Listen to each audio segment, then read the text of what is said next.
Organisation of Councils board meeting in Adelaide at the LGA office, which I'm a member of. And another very pleasurable outing was the 100th birthday of Rita Lesky at the Wheatfields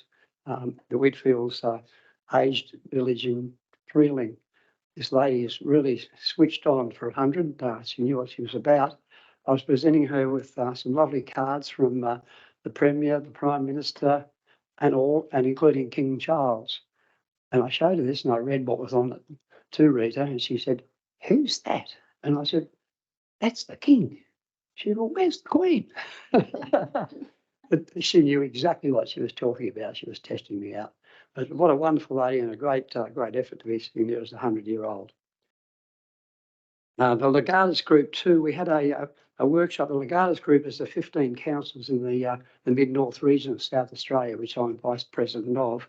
We do a lot of different things, and we can as an advocacy group and with numbers of councils to prepare workshops and all these. And this particular workshop was preparing your communities for disaster. And we know all about that with Pine Ridge fires and everything else. It was an excellent evening. It was this particular event was held at the Trotting Club, at the Bowling Club, which is just a very, very fine facility, and that worked well. And we had a very, very good attendance there and some very good facilitators that were taking us through that. And a little later on, consolidated that with a webinar on the internet. So that's about it for me. I'll pass over now to Councillor Dean Rawlack. Councillor Dean was a delegate to the Roads and Works Conference held recently. Thanks, Councillor Dean.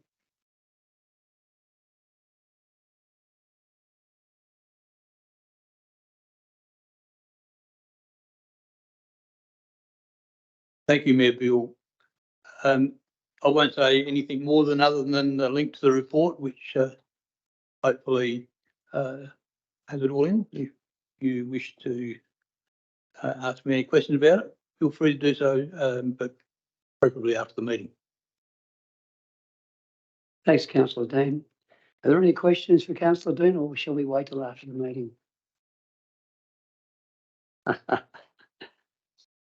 We have 3 deputations tonight, and the first one being from the deputation from the Department of Environment and Water. And we have Kate Hart, the Executive Director of the Department of Environment and Water, to take us through a deputation in relation to the Gawler River flood management business case, which our council, of course, are very much involved with as part of the consultation process, and also elected members may have some questions for Kate. So, Kate, I might ask you to take the lectern and run us through what we need to know. Thank you.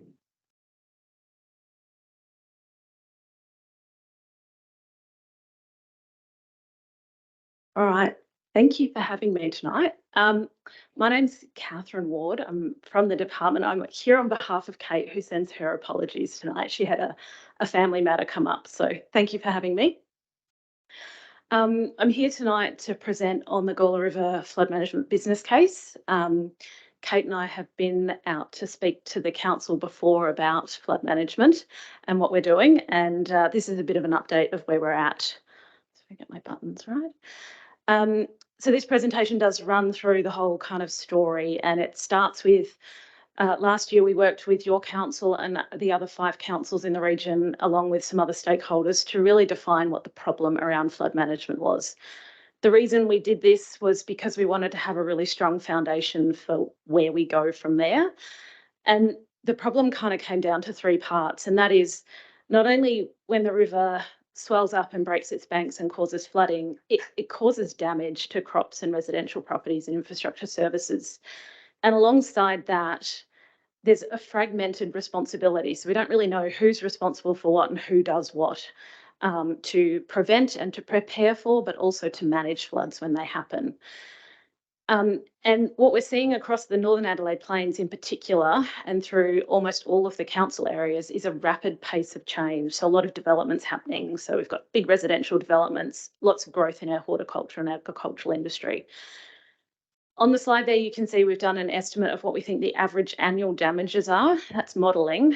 And what you can see there is that in 2022 dollars, we think average annual damages from flood is around about $40 million. So it's not insignificant. It's quite a large damage bill when floods happen.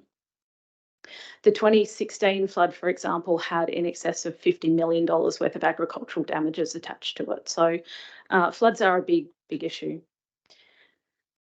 In the last couple of years that we've been working with your council and the Gawler River Floodplain Management Authority, we have been working on what we call some short-term no regrets projects. In particular, I'll point out the Hillier Fireground project, which was actually on the town of Gawler side of the river, but directly opposite Light Regional Council, and we did work with your staff on that project. It was to repair an area where there was a fire scar and to remove some of the debris from the channel that might cause flood blockages, but also to rehabilitate that section of the Gawler River. Project 2, we're delivering in partnership with the City of Playford. Project 3 is something we're working with all councils and the authority on in terms of installing more water monitoring, water level sensors in the North Parra, South Parra and the Gawler River.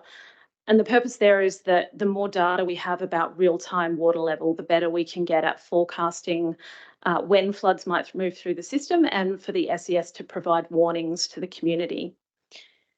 The fourth project there is around surveying the river and understanding what the levee banks and existing flood infrastructure look like along the river.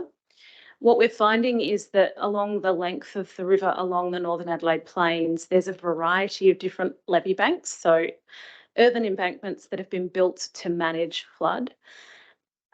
Most of them are non-engineered and a lot of them are in pretty poor condition. So to enable us to have better flood outcomes into the future, understanding where there are potential failure points in those levees is really important to us. And even more important is that we run a program of improving the condition of those levee banks.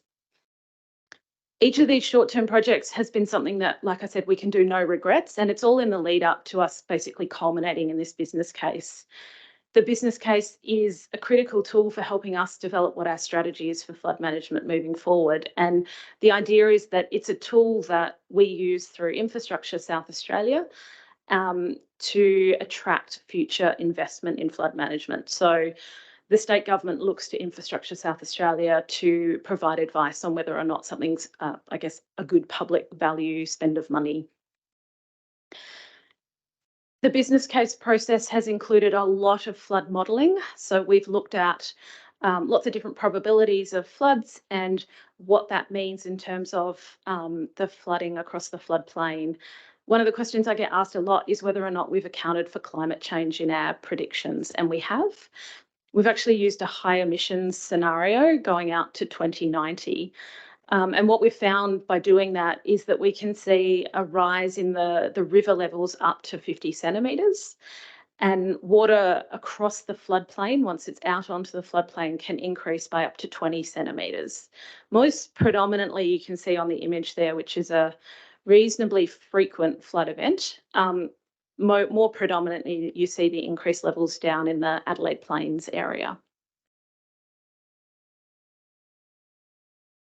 So before we delved into solutions to flooding, we wanted to understand, if you think back to that first slide, what that problem statement was. We wanted to understand what all of the various stakeholders' objectives were in managing floods. So we sat down with the same group of people again, and we looked at developing a set of objectives and benefits that we wanted to get out of this. And first and foremost, we wanted to see a change in the physical flooding characteristics. So we wanted to change where floodwaters went and the damage that they caused. But we appreciate that there's a variety of users across the catchment and the floodplain. And so we wanted to consider solutions that really were acceptable to all different users. And I used the word users quite loosely there because there are things like the environment, which requires water alongside people. There's cultural heritage. And so there's a number of different things we want to consider and make sure that our flood solutions address and are acceptable to those. We also wanted to not deliver flood management solutions in isolation of the water cycle. So how do we achieve multiple water management outcomes? So you'll hear in a bit, maybe the potential to harvest water from the system at the same time as managing our floods. So use the water when there's plentiful water in the system to use. We've recently, and your council assisted us in promoting this, we recently have completed 2 rounds of a community survey to understand the general community's awareness of flood. And what we've found is that less than 50% of respondents to that survey understand flood, and even less of those perceive themselves to be at risk in this region, which really aren't great statistics and show us that the level of resilience in the event of a flood is quite low for the Gawler River community. So one of our objectives is to increase that level of awareness and work with individuals, businesses, industry, and with government, all tiers of government, to improve that preparedness for a flood. So if something were to happen, we know what to do, and that thus could reduce our damages. So last year, we completed the first stage of the business case, which is called an options analysis. And what we did was we basically took a really long list of options, which were physical built things as well as non-physical built things. So awareness campaigns, for example, being a non-physical thing. And we compared that against our problem statement and objectives and shortlisted it to what you see on the screen here. This options analysis phase gave us a bit of a checkpoint to make sure that we were heading in the right direction and that the business case explored in greater detail the options that were available to us. At this point in time, we also had an independent review of the work we had done so far, and that pointed us to consider further some of the option combinations that we could explore. So in the business case itself and the work we've been doing this year, we've been working on these 8 options that you see on the slide here. So the top 4 are standalone options. They're things that just happen all in and of themselves. The following 4 options are combinations of those. Most of them are centred around an expansion to the North Para Flood Control Dam, which is located just upstream of the township of Gawler on the North Para River. There's an existing dam there, and what we're looking to do is increase that dam wall height by about 10 metres. Now, we explored, is it 5 metres, is it 10 metres, is it 15 metres? And 10 metres seems to be, I guess, what I'll call the sweet spot to get the best flood protection downstream without too much cost in the actual dam or inundation upstream. We also looked at the Northern Floodway, which is an idea that's been around for a little while. The floodway is a series of levees that run alengside the river and basically give the river a designated space to flood out into. That's located at letter B on the map. Township levies was an interesting one. When we first started the options analysis, we were kind of looking at all levies. And as we explored it further, we really found that the gap at the moment is around the township of Gawler. And you can see in the diagram sort of where they would go. The reason we narrowed it down to just the township of Gawler is that there's a number of other levy projects that are either on the go now or are being planned for. And so we built those into our base case. 2 wells as an example of that. The flood awareness campaign, while we don't believe it's a standalone option on itself, it's a really critical element to manage residual risk alongside some of the physical infrastructure options. So we put it in there as an option just so we can understand the benefits and costs. Now, I'll point out that all options do require and assume us to be upgrading the levee banks along the length of the river between about Johns Road and Port Wakefield Highway. And they're really important because all of our modelling assumes that they're there and that they work well. So we don't want them to fail unpredictably. We've completed about 15 technical studies looking at everything from the damages, flood modelling, through to this slide here. We worked with some town planners to come up with what a suite of new planning controls might look like for the region. The idea here being that there's already stuff built on the floodplain that we need to protect, but there's also the future things that could be built on the floodplain, and how do we control where they go to minimise our risk? So the idea with this planning controls is that we strongly restrict certain developments that are higher at risk. So things like public institutions, schools, nursing homes, those kinds of hospitals, those kinds of public institutions that in the event of an emergency have quite a high density of people, but also people who may be not as easily able to get out of harm's way.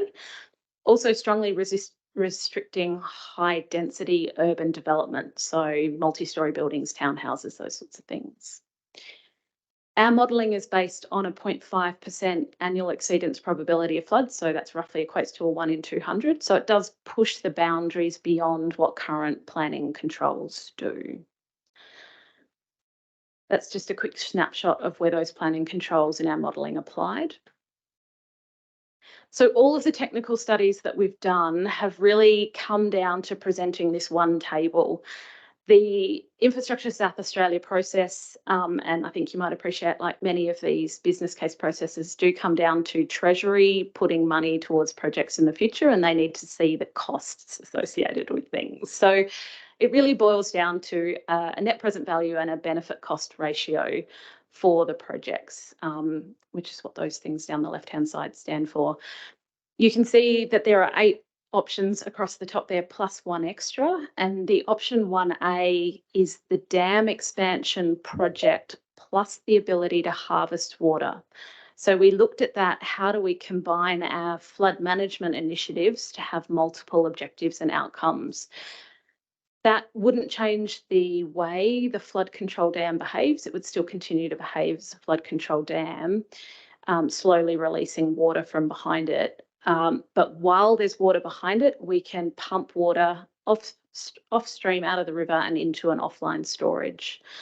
That does cost in the order of $7 to $10 million, but it certainly gives an amount of water in most years that would be usable by the upper area of the catchment, so like Regional Council, Barossa Council, Township of Gawler. It wouldn't give water in every year, so there's some uncertainty in the, I guess, unpredictability and its security of supply. What's important to take away from this slide are there's a couple of things. One, the township levies around the Township of Gawler don't make economic sense. There's too many gaps through them. They protect only for the more frequent floods and not the really big floods.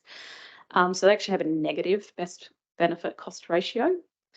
The flood awareness campaign has a reasonably good benefit cost ratio, but isn't really a thing on its own. So it does need to be coupled with some infrastructure to make a big enough impact. And the options that rank the highest are combinations of dam infrastructure and non-infrastructure things like planning controls and flood awareness. So they're the options highlighted in green there. And they have quite healthy benefit cost ratios, nearly at 2. So at no point have I said this is the recommended option, and there's a reason for that. We're not there yet. So selecting a preferred option has a couple more things for us to work through.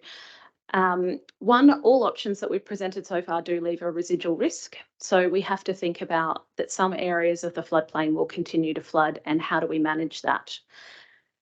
The options that combine infrastructure with things like planning controls address that current risk as well as the future risk. And so we believe that there's no one solution to flood management for this region, and it needs to be a combination of initiatives. All of the infrastructure options will have an impact on the environment, and it's really important that we consider which one of those has the least impact and which one of those we can mitigate by doing works in other places.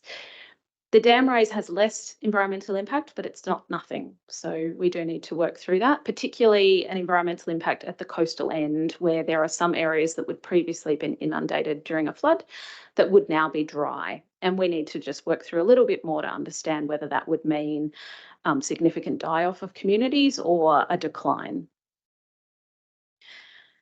All options also consider that there's complementary catchment management occurring in the upper catchment, so in the North Para and South Para catchments.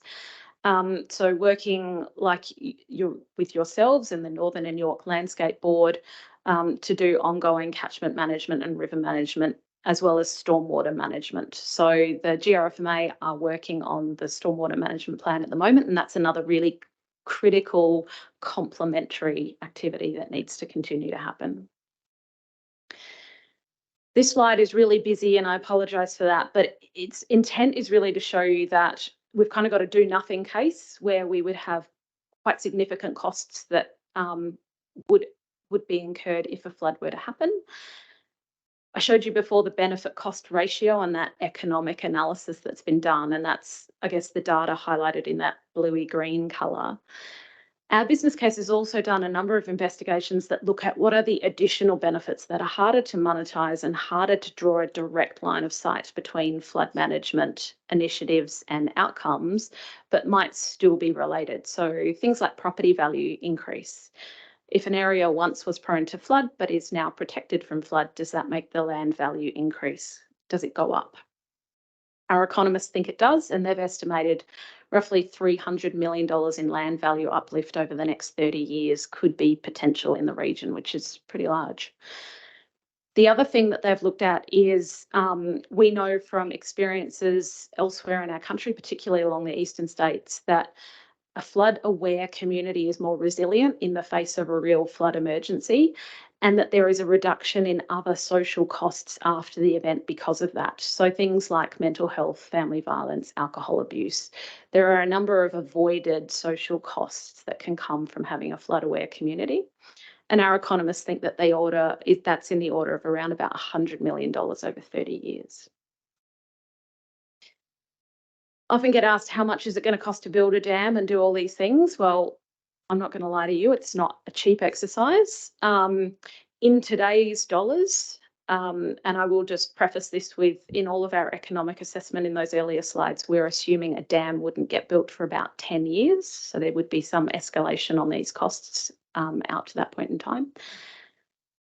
Constructing a dam would cost in the order of $193 million. That is a very conservative estimate. It's at the upper end. Alongside that, we would have significant dam design costs and project management, which is in the order of $1 million, and some land acquisition around the physical dam site itself. Upgrading levees, we've conceptually costed that at around about $31 million. And that's to upgrade about 15 kilometres of levee along both sides of the river. There's some environmental works and cultural heritage works that would need to occur alongside these projects to mitigate some of the impacts. And the flood awareness campaign costs in the order of around about $700,000 a year. So that's kind of the suite of projects or initiatives within that sort of economically preferred option combination. I will say that any of these options can have that water security option added to it for an additional cost of $7 to $10 million. Just add a few more million. I said before that we're working alongside the stormwater management plan, and that's a really critical piece of work that's happening as well. The stormwater management plan and the flood management business case for the flood aspects are working alongside each other, and they're essentially going to be like for like.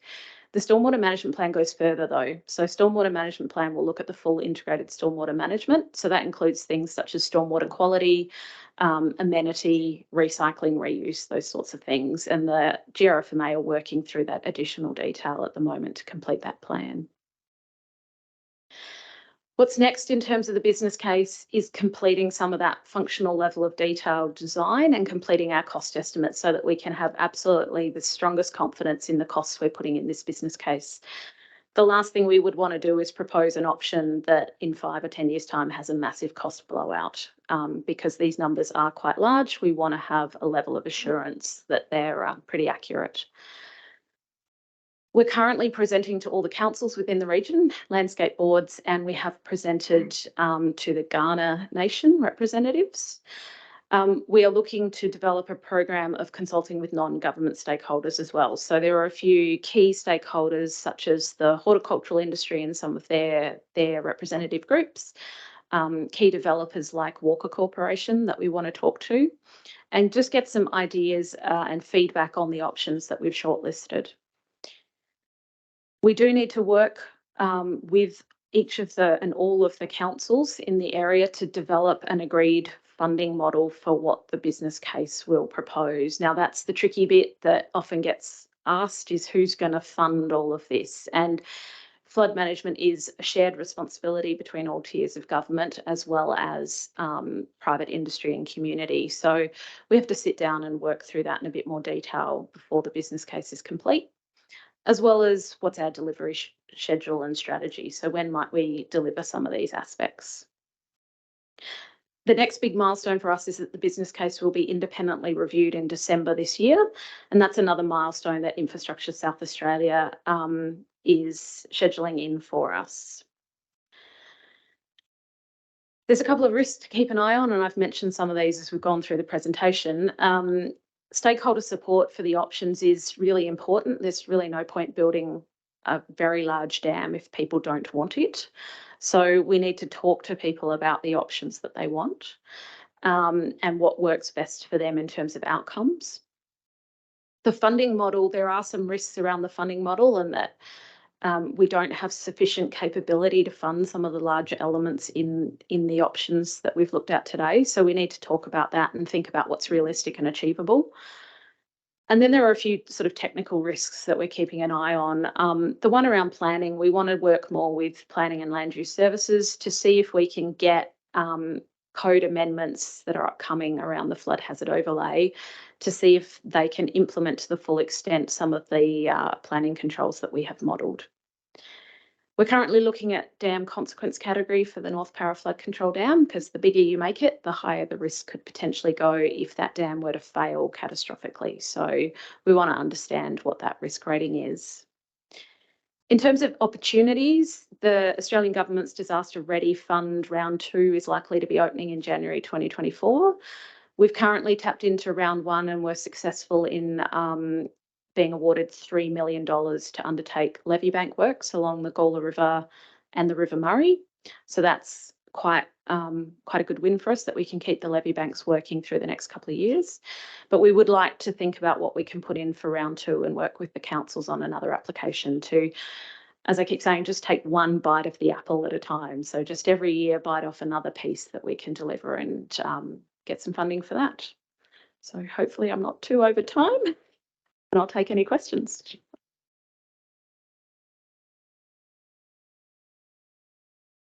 Questions, councillors? If not, thank you, Councillor Collin. With your dam, why don't you just put a dam higher? Like, why don't you just put a reservoir higher on the catchment? It's a good question. And we did look at that as part of the options analysis. There's a reason in flood hydrology why two dams in one after the other don't work as effectively as one big dam. And so when we did the hydraulics and the hydrology, it just worked out that one dam on its own was more efficient for flood protection. I could go into a bit more detail, but it might be too much. No, I mean, put it further up. Like, put it, say, where Jacobs Creek comes in or something. Like, put it higher up, right up in the catchment. Get the water before it gets down. Then you could use the water could flow down, and you wouldn't have to pump it so much. So we're faced with a couple of challenges. One is the prescription of water. So we don't want to dam it permanently. We're wanting to utilise the flood control efficiency. So you just sort of slow the water down. So there's that. We understand that there's strong prescription rules around water allocation and want to work within that. The other is that we need to position the dams in the right spot in the catchment to have the most effective flood management outcomes. So we need to sort of position it on the North Para, but low enough on the North Para to catch the majority of the flows coming out of that catchment. So the higher up you put it, the less flow you're capturing. And there are some significant tributaries lower down that contribute. So we're just sort of balancing all of that. Yeah.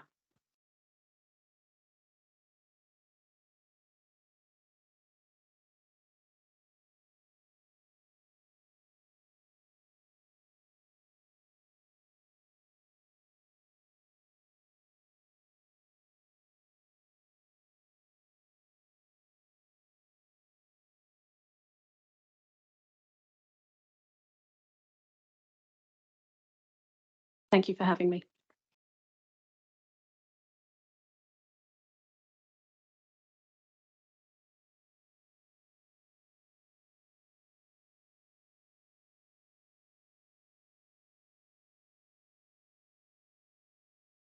We've got a little microphone problem tonight, folks, so you just might have to bear with me a little bit. We've got a problem somewhere, but it might fix itself, but otherwise we might have to revert to smoke signals. But at this stage, I have a great pleasure now to introduce Bridget Kimber, his dear friend, and David from Anlaby Station to talk about their Spring Festival coming up very shortly in October.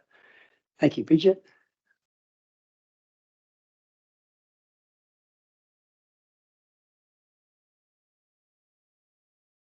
Okay, so some of you know me, I'm Bridget, from other reasons for being here, not with the station hat on, not tonight. So tonight, very much looking at the Anlaby Spring Festival as a supporter of all that they do, but also as now a Main Street trader, and how important it is that we activate the town whenever we can, when there's events in and around. Friend of the KBA and all sorts of other things too. Just very keen to see how things go for this one. I'll introduce Peter to you. Thanks, Bridget. I thought I'd just like to give a little bit of context about where the Spring Festival fits into what we're doing out at Anlaby, and then I'll hand back to Bridget to do the hard work. Basically, we are projecting that this calendar year we will host about 7,700 visitors to Anlaby, and the premier event for the year is the Spring Festival. We would expect between 2,000 and 3,000 people to the event over the 2 days. But the other sorts of guests that we welcome to Anlaby include, we're projecting 1,130 guests in the B&B current year, independent travellers about 800, doing tours of the garden and the house, and they're bookable online. For the first time, we have been successful this year in signing up with 2 inbound tour operators for cruises, and we hope, all going well, that we would see about 400 international cruise visitors come and see Anlaby. So that's how it fits in. It's part of an overall project to promote Anlaby and also the town and the region. The majority of our visitors are intrastate. The predominance of our visitors to the festival come from Adelaide and Adelaide Hills. It's a significant number compared to about 40% who come from local. I'll hand over to you. This wasn't part of the agenda, but maybe a show of hands, who's not been out to Anlaby before? Okay, just a few. Spring Festival's coming up, tickets online now. So the Spring Festival is October 12 to 15. October 12 is a Women in Wool celebration with all sorts of industry players and a fashion show and the like. And then the 14th and 15th, the weekend, is the Spring Festival, which is open to the public. In previous years, typically across those 3 days, there's been over 3,000 visitors, again targeting this year at 2,500 to 3,000. And the spend in the region on the Open Garden weekend tipped just over $1 million in 2021. So that's spend across the region, not just at Anlaby. But should be noted that in 2021, the weekend previous to this was the Barossa Contemporary Festival in the Barossa and Light regions. And the Anlaby Gardens was $100,000 more spend that weekend than the weekend before, even though the Barossa Festival is over many, many venues. So it's not insignificant in terms of the amount of money that it does bring into the region. And as you've heard, it's not local spending money, it's new money coming into the region, which then drives the economic benefit, because of course, every dollar that comes in gets spent again within local businesses, etc. So it's a big benefit to the region. This is in line with the goals of the council, so driving a vibrant visitor economy. Light Regional Council has recognised the significance of the visitor economy as being a sustainable economic driver for the local community, and specifically the 4 goals are in alignment with what Anlaby does. So drive regional visitation, tick. It's particularly the immediate short term will be people coming to the festival. But of course, once you've been there, you'll go again. You'll take your mother back for Mother's Day afternoon tea and the like, and might even book a weekend or an event. Goal 2, strengthen the regional events calendar. Tick, this is the Spring Festival. As Andrew said, as Peter said, there's also, I've got it wrong now. There's also visitation for tours and the like. So really driving more people to come more often, long-term economic and environmental sustainability, and the commercial and community partnerships. And certainly through their sponsorship program, they've got some good community and good environmental positioning, as well as businesses supporting what they do. However, there are challenges this year. So we've had challenges before with COVID, but this year there are quite a few. So challenges both to people attending and also challenges to the spend in the region. So in terms of attendance, the Voice referendum has been called on the same day, the Saturday of the festival. So there will be a perception of jobs to be done elsewhere on that day. So we really need to be able to drive home that messaging that you can do both and do both effectively, or come on the Sunday. Cost of living crisis, people might make decisions against a day out simply because there's less discretionary spend around. And also if they do come out, less chances they'll spend more money while they're out here. And of course, the East Terrace bypass, which I think we flagged a while ago. Now, if you're coming from Adelaide and you put Anlaby into your navigation system, it takes you around Kapunda, not through Kapunda. So all of that traffic where people might have stopped at the bakery, might have got petrol, all of those occasions to spend are potentially lost, with 3,000 people going past over the weekend. So to overcome these challenges and to optimise the economic benefit for the region, we really want to amplify the messaging in the lead up, which is only in 3 weeks' time, but to drive that, greater awareness of the festival.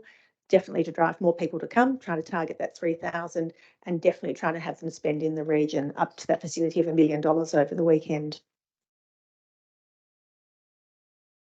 The request specifically is for a $5,000 sponsorship to drive that visitation and spend in 2 ways, a 2-pronged approach. So increased spend on promotion, so signage, targeted messaging in Adelaide, tactical social media campaign, again, really about that you can do 2 things in one day. Driving the awareness, building anticipation, maximise the number of visitors to the event and therefore to the region. And in terms of spend, investing in a campaign to support local businesses with signage and a flyer to direct visitors via the town of Kapunda. So, for example, you're driving to Anlaby Festival via Kapunda straight ahead. You don't need to turn the corner, with things like icons for coffee and glasses of wine and, whatever it might be. And in doing so, build greater awareness of what Kapunda has to offer. And I think this is usually what I'm here talking about, is how Kapunda's on that verge of becoming something really quite special. The tipping point's not far away. And I think if anyone comes to Kapunda, certainly guests to the station, they're always pleasantly surprised by what they find. And here's an opportunity to show 3,000 people where we're at and what we're doing.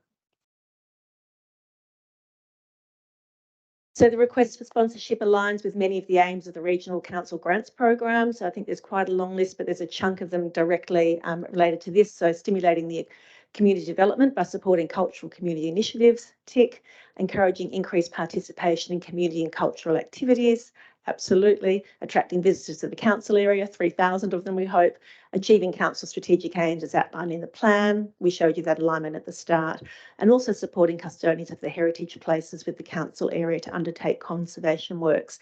And if you've been to the Anlaby Garden, Open Gardens, and now the Spring Festival, you will know that every year you go, there's another element of the building or of the garden that has been, brought back to life. And this year, am I allowed to tell? So this year, if you've ever walked past that pile of stones that was once a grotto, it's now a grotto once again. So there's always something new to see, which is fabulous. So I guess in summary, Anlaby takes pride in continuing to support the region, specifically in vibrancy, vitality, endeavour, culture and opportunity in everything that it does. But as Peter said, the Spring Festival is the premier event for Anlaby during the year. And we really look forward to working with Council on this important opportunity to optimise the value into the region this year. And just going back to those targets, targeting 3,000 visitors over the 3 days of the event, and 1 million plus spend in the region, which of course, drives that further economic benefit. Thank you. Any questions? Get this to work. Any questions, councillors? If not, I must say thanks so much, Bridget and Peter, for. Oh, sorry, Councillor Bill. You're just waiting for us to close these stairs.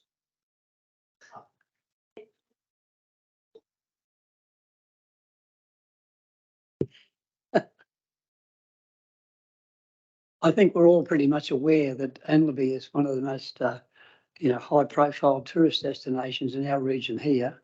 It's certainly of international standard, and it's part of South Australia's history, and it's been proudly not reconstructed or reinvented, but it's been loved by Peter and Andrew Morfitt there for many years now, and it's come alive. And to see 3,000 people there on the weekend is just wonderful, and see smiling faces as well. And it's just a great opportunity to, as Bridget rightly said, to highlight the town here and our region with these sorts of facilities available to people. So good luck with the 14th of October. I'm sure you'll get the people you're looking for as well, and a lot of smiling faces at the end of the day. So thanks for being here tonight. Our next presentation, or deputation, pardon me, is from the RES Twin Creek Wind Farm, a project that's been on our radar now for quite some years, and I think it's starting to gather a little bit of steam.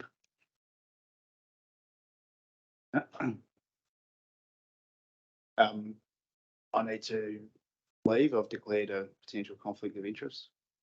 Oh, sorry. Yeah, thank you.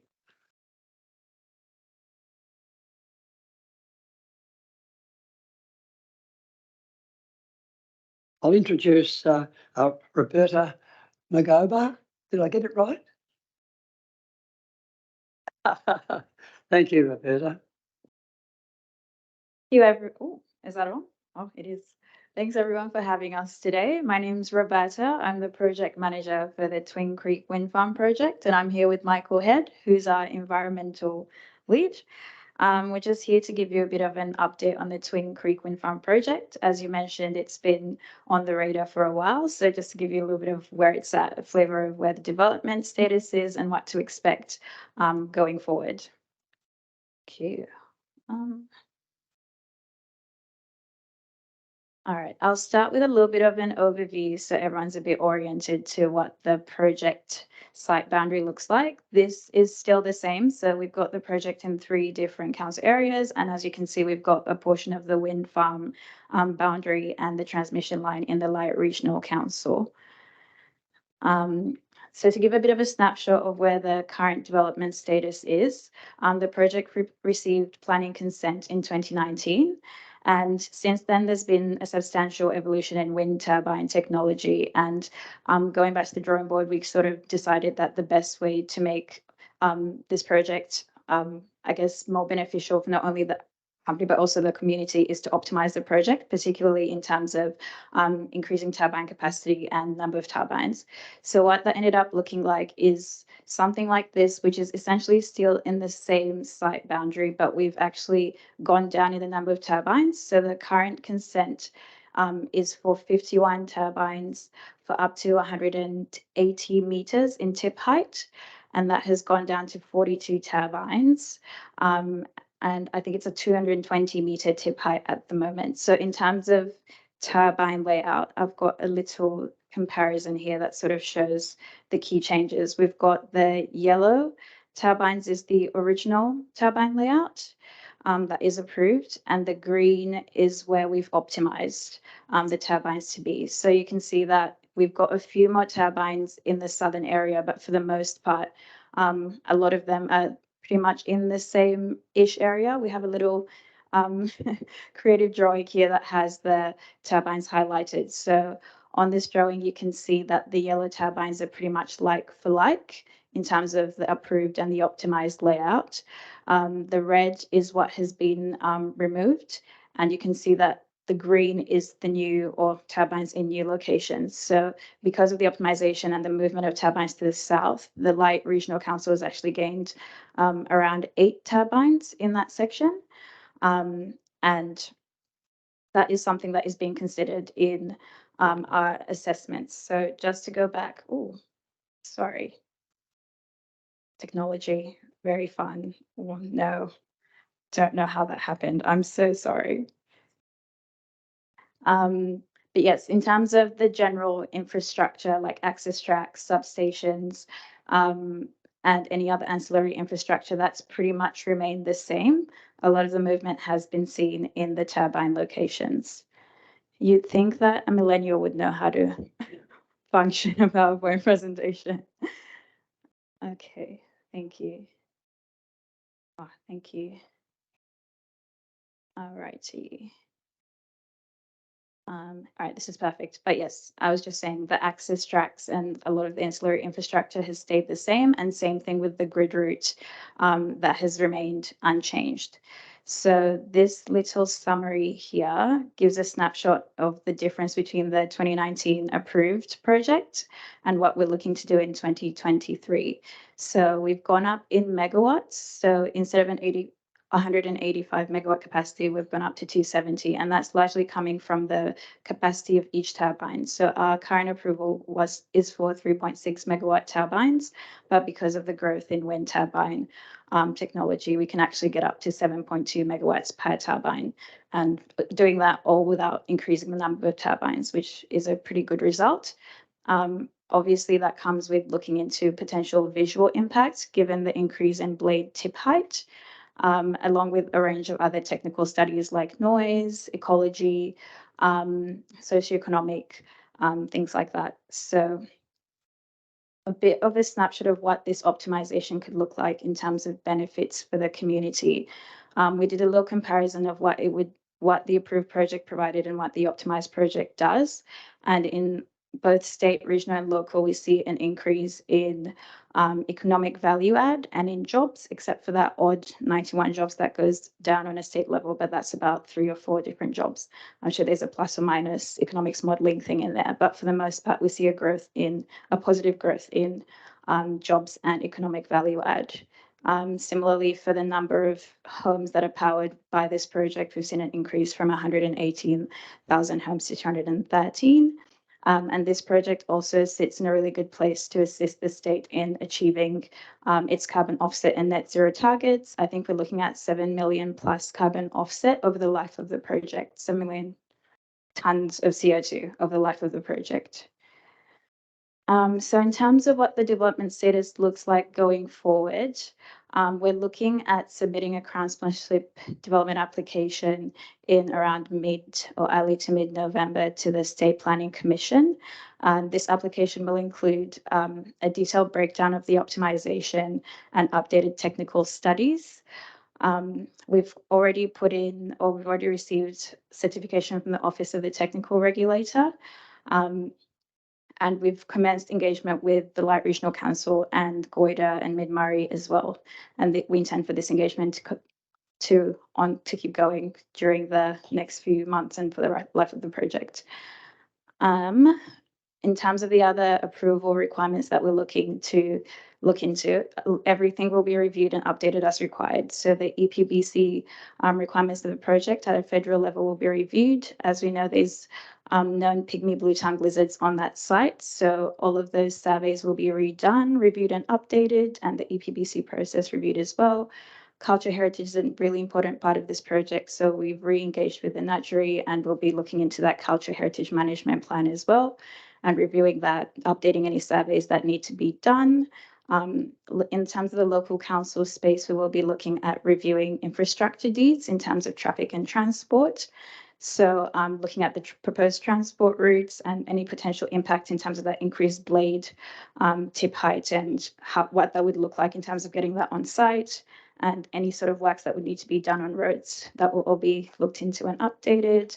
Native vegetation will be reviewed as well to sort of align with changes in the legislation and that part, and all surveys redone also, and a range of other technical studies that need to be updated to line up with the optimized project. In terms of land, all the land has been secured, including the easement for the grid route. The land size has not changed. The project is still within the same footprint. Delivery route will be reviewed in the traffic transport plan, and any overfly requirements will be reviewed and go into negotiations as required. Community consultation is ongoing. We actually just came from the Kapunda info session around the corner. We've got a team of people still there as well. And we tend to sort of get that feedback from the community and see how best we can address their concerns. At the moment, it's been mostly visual noise, traffic and transport that's come up quite a bit. But on that community front, we've been doing a lot of community sponsorships this year, and we have up on our website a little QR code that you can scan to let us know where you sort of want any community benefits or sponsorship to go, so that we can sort of direct the money into the right place. So finally use this remote correctly, and we've gotten to the end.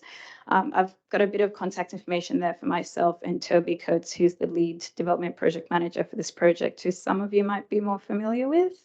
But I've also got Mike Head here with me if you've got some more questions at the end. So thank you. Thank you so much, Roberta. That was a very fine outline of where we're at. And it's been some time since we've had contacts, so that's wonderful. Also, great to hear that some community consultations taking place as we speak tonight here. There was always a lot of emotion around wind farms and around renewable energy and so forth. And it's nice to see that this process is being thorough and it's being inclusive, and people are getting an opportunity to ask a question and so forth. Which leads me to asking the councillors, are there any questions? If not, sounds like you've done a very, very good job indeed. So we thank you very much for your presentation. And we look forward to seeing a few windmills around the place, not just at the Royal Show. Thank you, Roberta, and thank you very much for coming along as well. Councillors, we now move on to section 8 of our council agenda, which are the action items.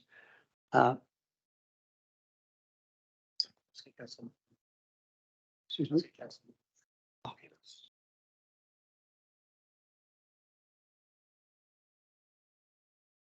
Thank you, Lisa.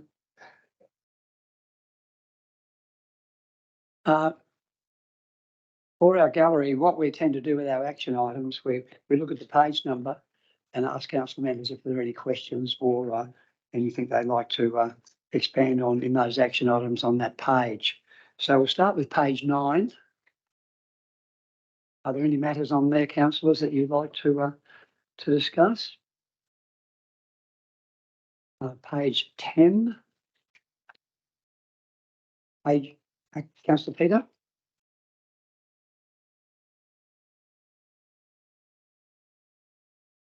The Oldham Street project. When will we have this is addressed to Megan Renzilla. When will we have a settlement figure, a final statement?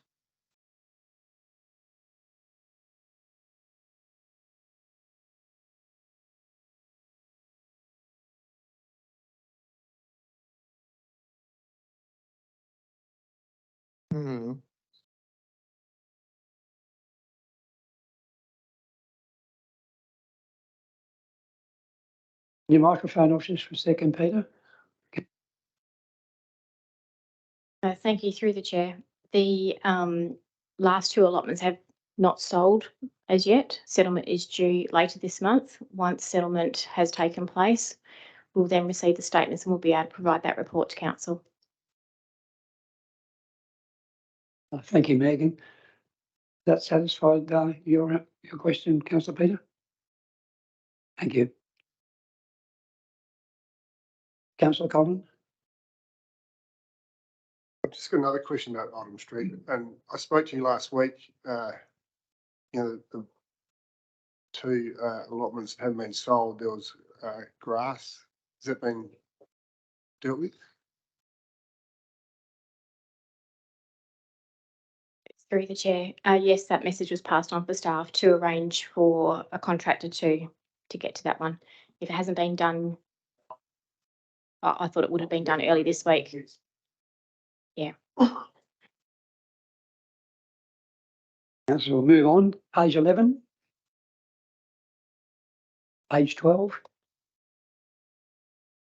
And page 13. Unlucky for some. Mr. Collins?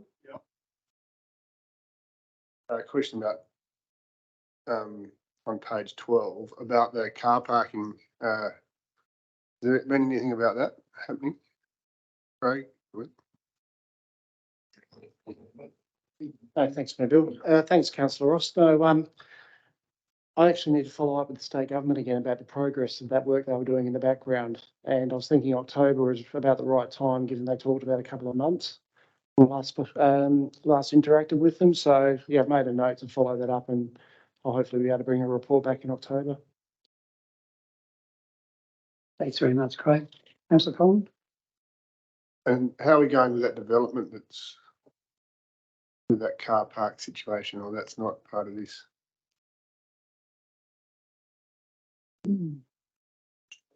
Which development is that, Councillor Collins? So Lisa will take that one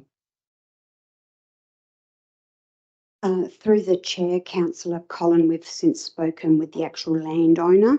There's no contractual agreement between the interested party and the actual landowner, and it's my understanding that discussion ceased some time ago, and there may be other parties that are interested in moving into that particular site.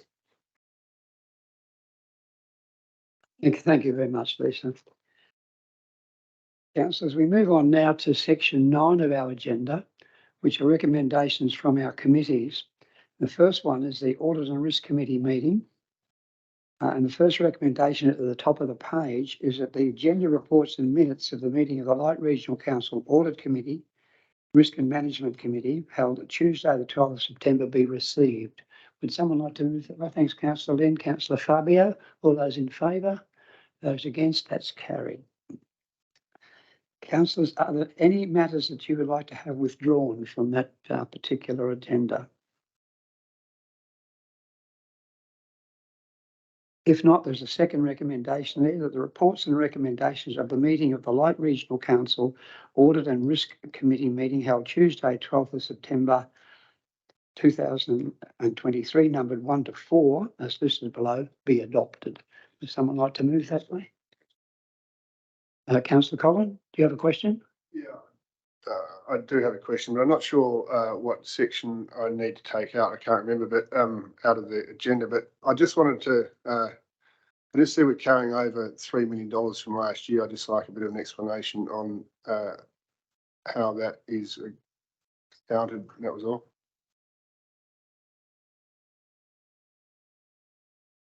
Where's that in relation to this series of recommendations?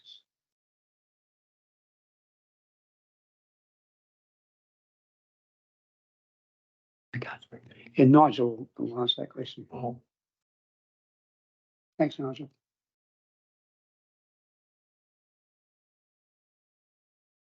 Councillor, I'm supposed to keep the answer fairly brief. The detail of the carry forwards is in the agenda. The amount you referred to was, I think, the total capital project commitments, 3.105 million. There's a large number of projects. The largest one of those is relates to the Kapunda mine site project, which is 845,000, and that's offset exactly by another 845,000 revenue. So that the revenue budget also has to be carried forward.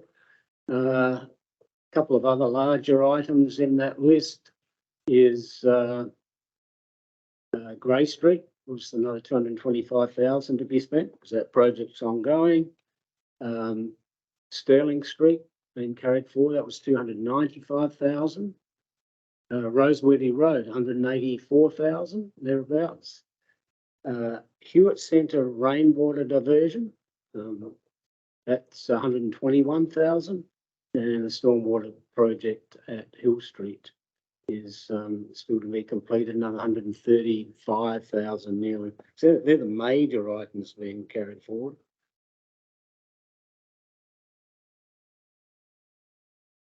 Yeah, thanks. I did know what it was. It's just that 3 million to me sounds a lot. And I'm not, as a new councillor, I was just wondering whether 3 million is a quite a normal amount to be carried forward, or whether this is a bit of a unusual year. Councillor, undoubtedly it is a very unusual year. We don't normally have those sorts of numbers.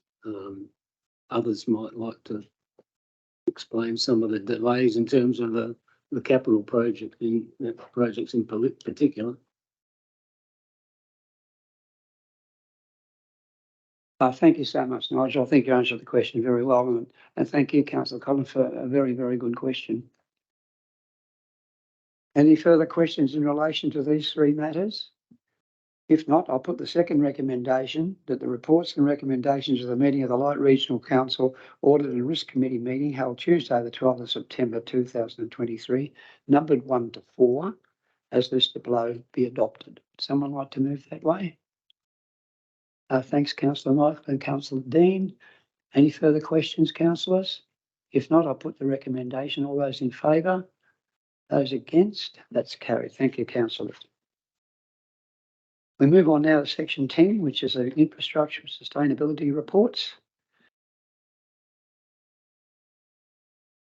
And I'm not sure whether we have a recommendation here or not. We do on page 20. That the council receives the infrastructure and sustainability reports and the contents herein be noted. In this particular report, councillors, are there any questions? Councillor Michael. Thank you, Mayor Bill.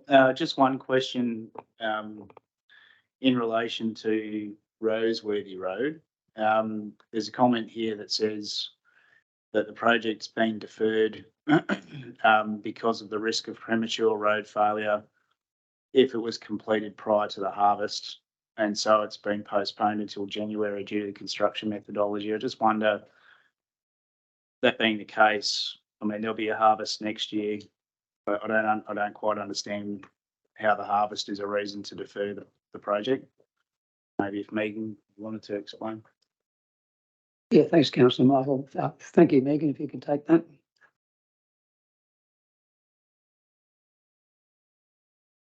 Thank you, through the chair. When we do the road, we don't want it to be, I guess we're talking concrete terms, green, when we have a whole heap of heavyweight vehicles in a higher concentration than would be normal because of harvest travelling over it. So we don't want that premature failing risk to be there. So we'd rather do it after that has taken place.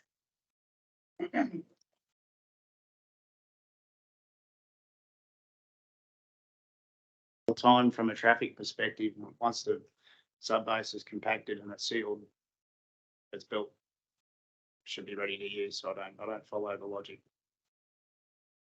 It's probably more of a comment than a question, but that's the answer. Then that's okay. Thank you. Sure. To get through that. Richard, he has a comment to make. I believe it's going to be a spray seal design for the surfacing. So it was my suggestion to that team that they don't load that road up with obviously a lot of grain traffic that comes across Roseworthy Road in the very early stage of the sealing. I think there is a risk that it will bleed, and sort of having what would be a two-way design where you've effectively got less bitumen on one side of the road to the other. It would be my preference to actually construct and seal later in the year so we can actually get through a winter, allow some of the volatile materials to come out of it and let the bitumen actually settle down. So that was the only reason. Thanks very much, Richard. I must commend the authors for this report too. It's the first time we've had this report in this structure, in this particular structure, and I think it's going to work very well for us. And I think we all get a better understanding of where some of these roads are up to, and it does provide the opportunity, as Michael has just taken advantage of, to ask questions, and that's a good sign. So thank you. We have a recommendation on page 20 that the council receives the infrastructure and sustainability reports and the contents herein be noted. Someone like to move that way? Councillor Bill? Someone like to second that? Councillor Simon? All those in favour? Those against? And that's carried. Thank you, councillors. We don't have any strategy and economic development reports for this particular month. We're going to have those bi-monthly by what I understand with the new formats of meeting procedures.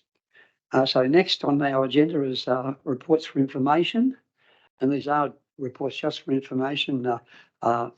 Certainly, by all means, ask a question if you need to, but I would try and resist from going into any debate on any of these matters at this stage because there's quite a few of them. The first one is advice on the code of practice for meeting procedures. Any questions in relation to that, councillors?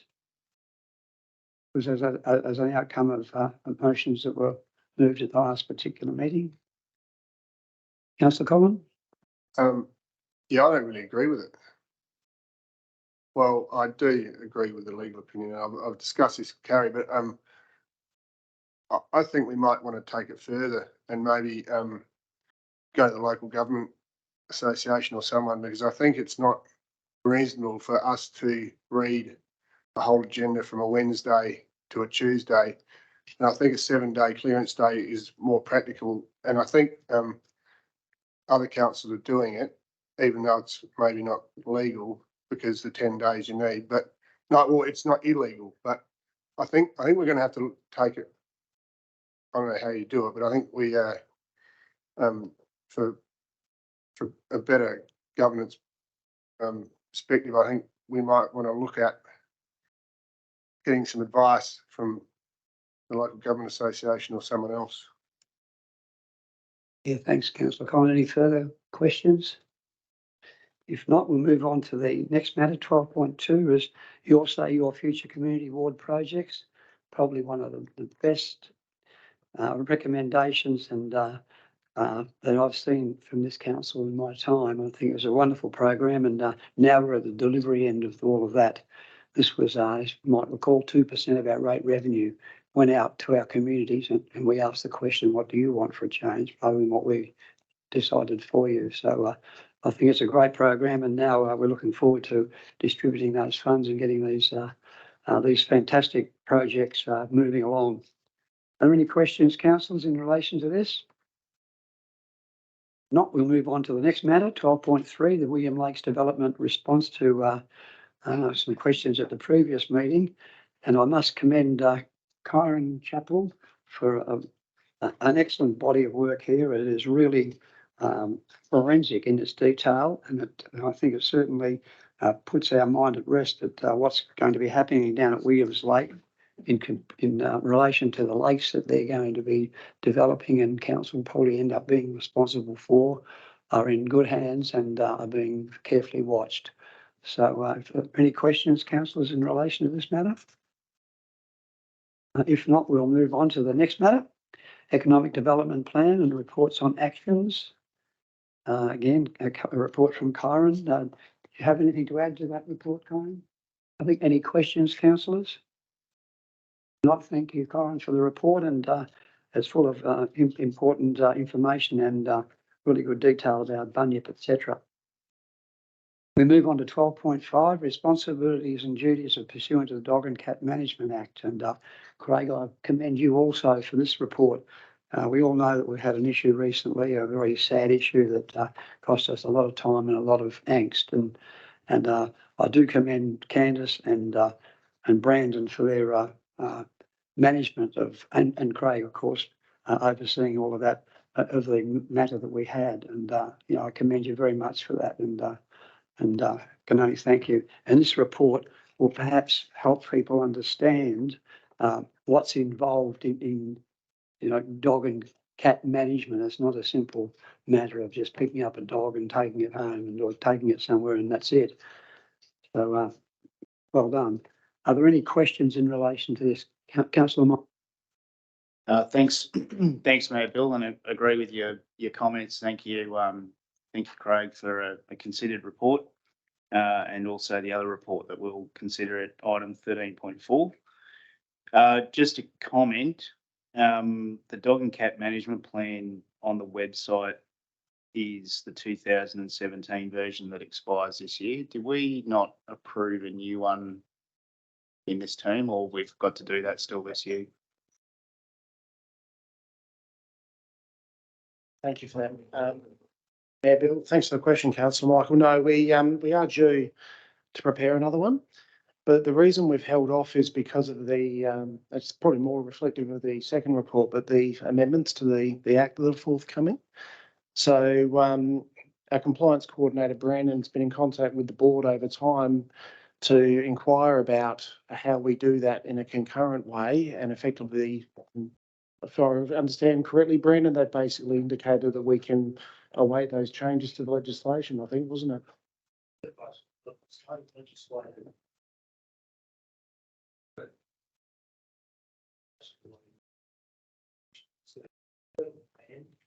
There's such time as the new legislation or changes come in.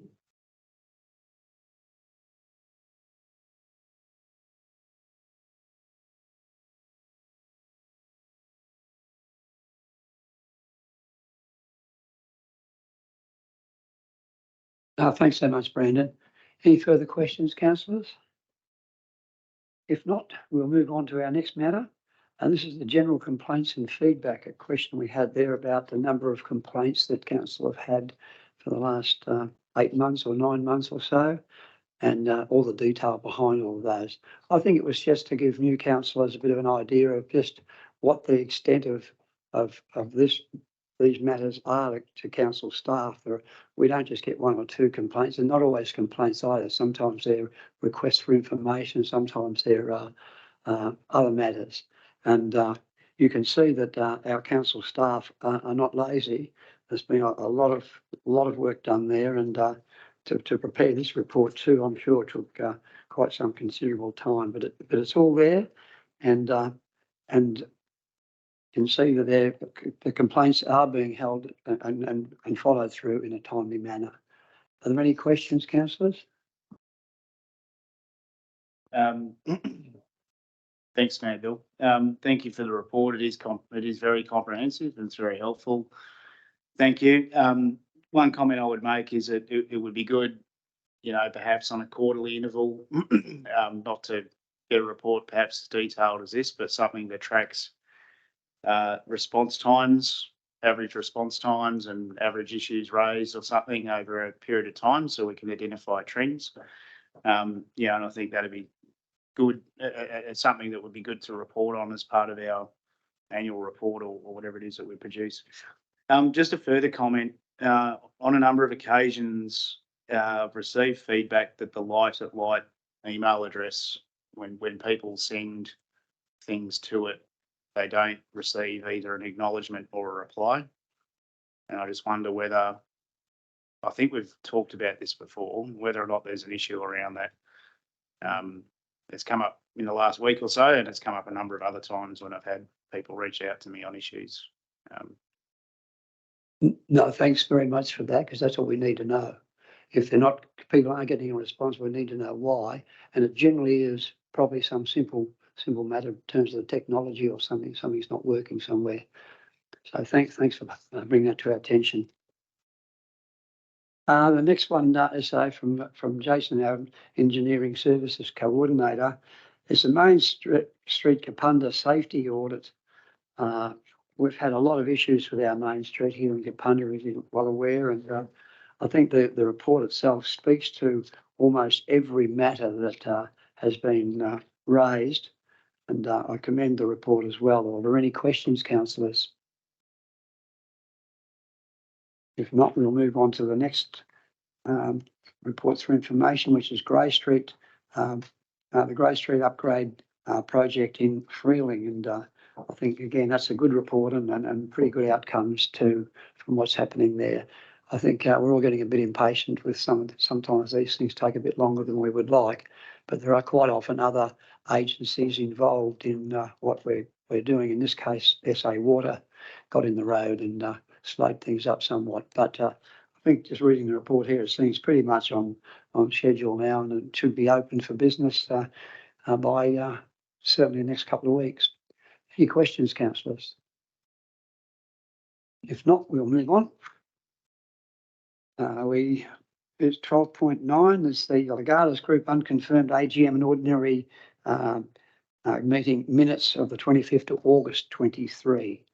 And there's a recommendation down the bottom of the page that the contents herein be noted by council. Are there any questions, councillors? And if not, would someone like to move that recommendation? Councillor Peter, second Councillor Annette. All those in favour, those against, and that's carried. Thank you, councillors. Move on. Now into reports for decision. The first one being our event sponsorship program, round 1 funding submission received. And I've got my very, very faithful friend, Lorinda, in the corner there. Lorinda, would you like to speak to this report? I think it's excellent the work you've done, and I don't want to do it any harm. I'd like to make sure that people get the message that you want to relay.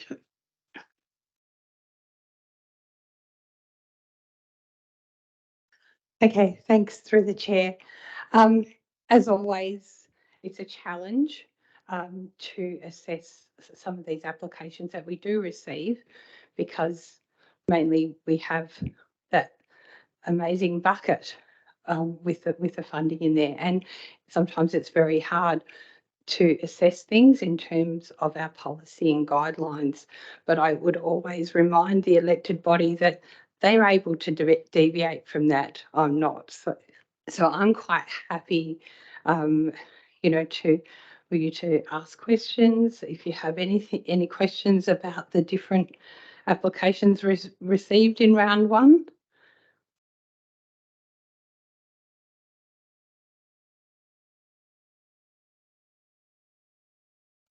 Councillors, are there any questions in relation to this first section of Lorinda's report?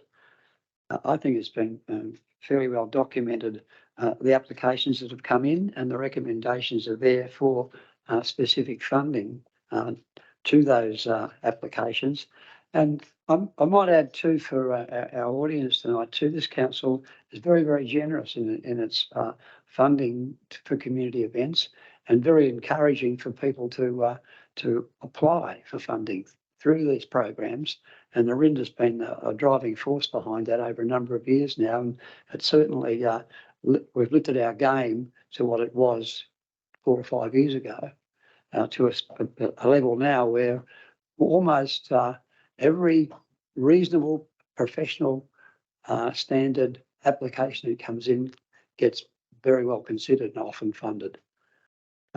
Councillors, are there any questions that you may have? Councillor Collin? Yeah, what's the recommendation?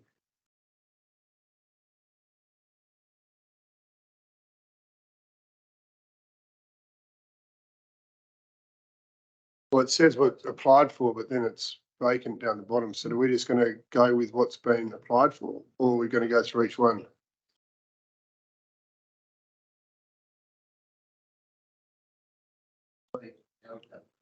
No, that's right.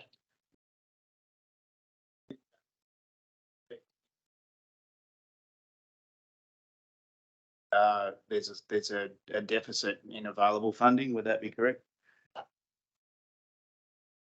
In terms of what was asked for, there would be a deficit if you fully supported those applications.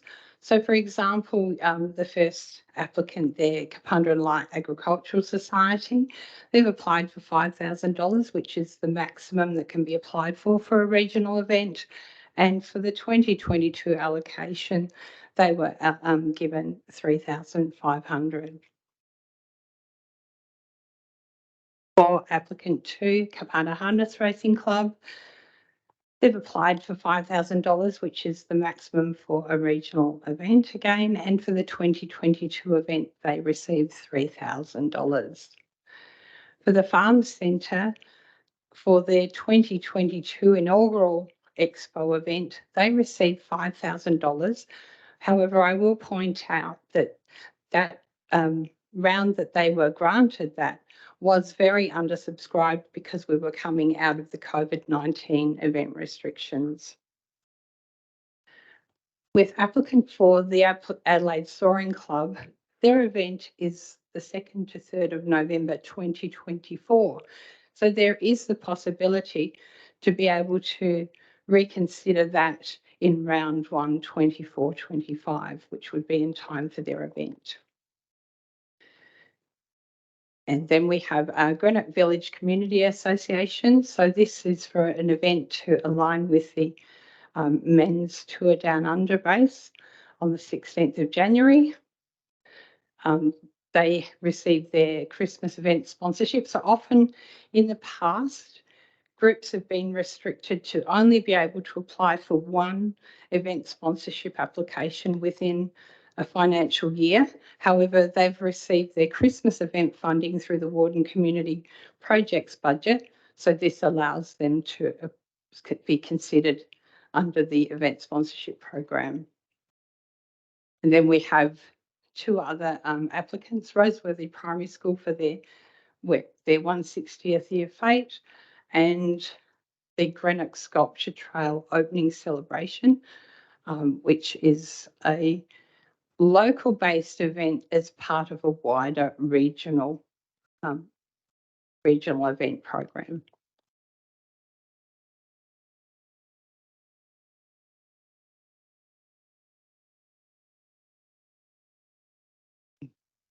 Thanks, Mayor Bill. Thanks, Lorinda.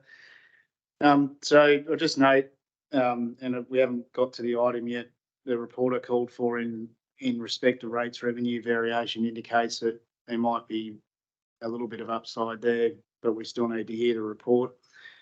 And also note that there was some money left on the table from the You'll Say Your Future initiative, which was about 30 grand, I think, out of the 392. So to the extent that there's $9,500 shortfall, are there any initiatives here that we wouldn't fund on principle, or is it just a matter of deciding whether or not to kick in another $9,500 for this?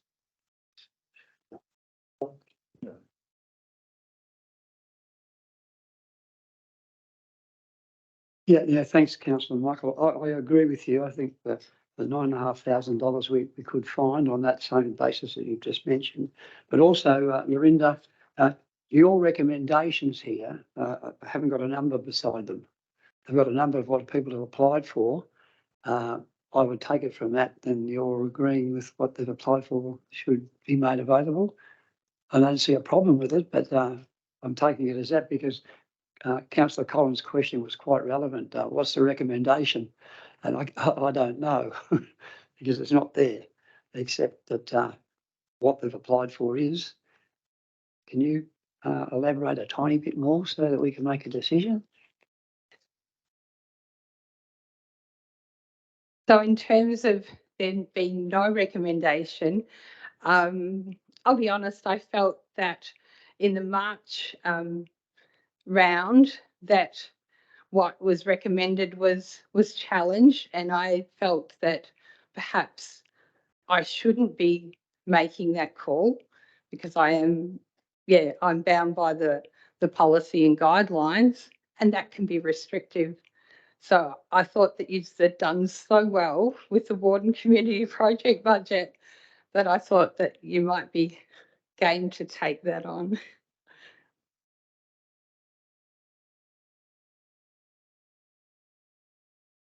Everyone got the message, but Councillor, are there any questions in relation to that? Councillor Peter.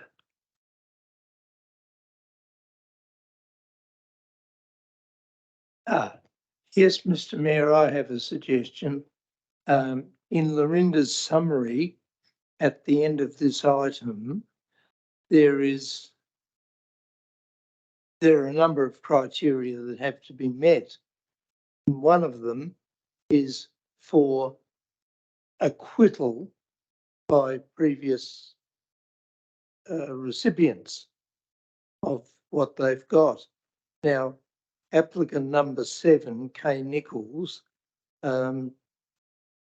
my suggestion would be that since that falls outside our guidelines, it not be accepted, and looking at the $19,000 available, I got my calculator and worked out that working on $19,000 with number 7 eliminated, the other 6, my calculation was number 1 applied for 5,000, it would be 4,050. Number 2, likewise 4,050. Number 3, 4,050. Number 4, which was an application for 2,000, be $1,620. Number 5, another 5,000, which would be 4,050. And number 6, which was for the Roseworthy Primary School, 1,500 applied for, that be granted at 1,215. So we would be operating within the bounds of what we have available, according to Lorinda, and we stick to our rules. Anybody who doesn't provide an acquittal of previous funding be stood aside. Anyway, they're my ideas. Thanks very much, Councillor Peter. Are there any other comments in relation to that? It's going to be having some fine detail there. Councillor Simon? Yes, thanks, Mate. I'd support what Councillor Michael was saying. I think it should be fairly easy to find $9,000 or $9,500 to fund everything. I do, though, I'm interested in the question that Councillor Peter raises about the acquittal.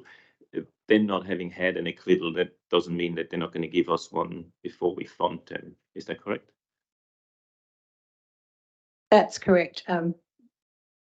Previous applicants, successful applicants are always asked. So you'll find in report 13.3 that you'll note the same thing, that one applicant at the time of writing the report, but I have since received an acquittal. So that generally is something that we can chase up, but at time of writing.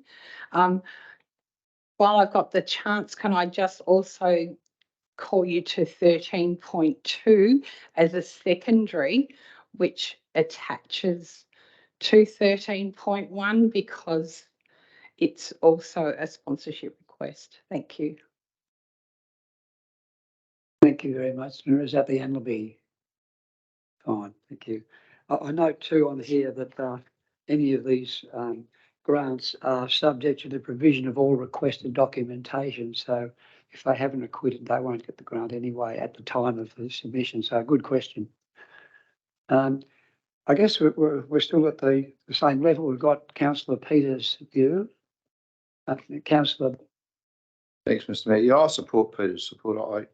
I don't think the Barossa Arts Festival application fits the requirements of what we're after, and some of the other applicants have actually gone for the full hog, and they're probably not expecting to get that amount of money.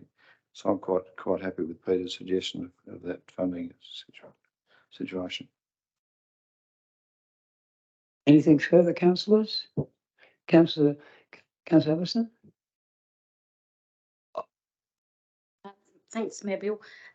Just reworking Councillor Peter's figures, I was thinking or suggesting maybe to take 1, 2, 3 and 5 back to 4,000 and allocate that 200 onto number 6 being the Roseworthy Primary School, just to boost that up.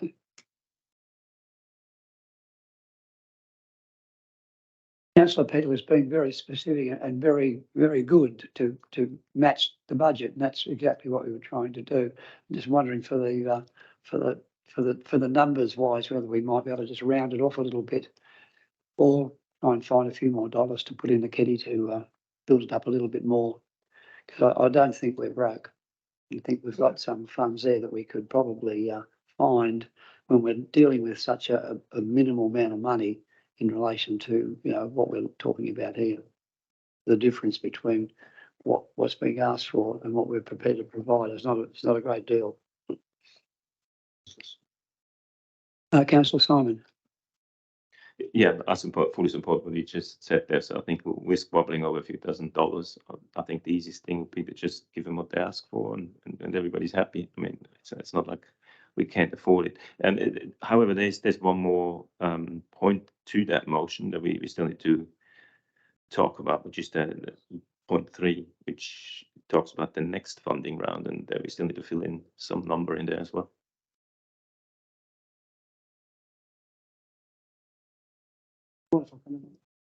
Yeah, sorry, thank you, Mayor Bill, and through the chair. And thank you for the raising that, Councillor Simon. I understand that there is potentially another avenue here where we could defer or attribute part 3, if you will, through to the budget review process that's conducted through the audit committee, which would be in November and December. Nigel might have better words, but I understand there's a way for this to be regarded or considered through that forum, with the potential to look at a revised budget for round 2, if council was in mind to offer that in 2024, Mr Mayor.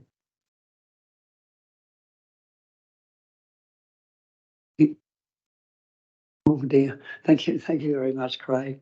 I'm not quite sure where to go to from here. Yeah, I might pass over to Richard. He's very good at summing things up. Thank you, Richard. Thank you, Mayor Bill. I'll try and not lead, but I'll try and guide the chamber at this point. I think what I'm hearing a number of different things, which is it would be really good to fund everything that we can.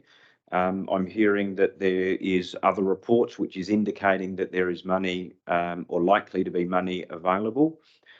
Equally, I'm hearing that there are events which don't meet our criteria.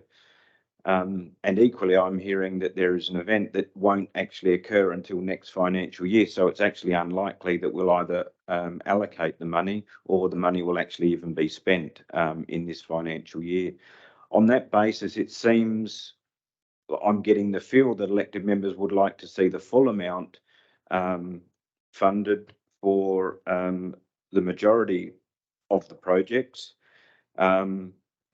with the exception of pushing the Soaring Club out to the 24-25 and not funding the Arts Festival. And I think on that basis, it probably puts us only, I think, am I $1,500 over? I haven't done the numbers, but I think that's probably around the mark.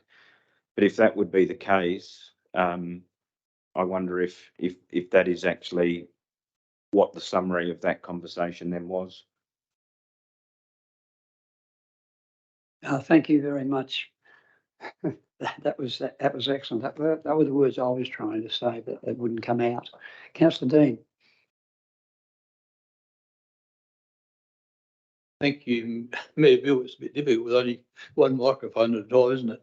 I looked at the Barossa Arts Festival one, and I think what's written there, if you just scan it, is misleading, because we do allow auspiced bodies and we treat those the same. So the end says in brackets, auspiced by the Barossa Arts Council, so that should be possibly a Y, and is not for profit. The auspiced body is not for profit, and they will be arranging the necessary insurance, and every grant. Sorry, councillor Wright. The applicant will be doing an event or festival specific insurance policy. Thank you. And no grant that we give is given unless the previous ones are quitted. So that's always a condition. Thank you very much, Councillor Dean. I'm not sure where to take this from here. I've got words from Councillor Peter, which could easily be turned into a motion if necessary. If you'd like to move that way, Councillor Peter. Would you like to speak to your motion, or would you just leave that for closing remarks? Be quite welcome. Absolutely.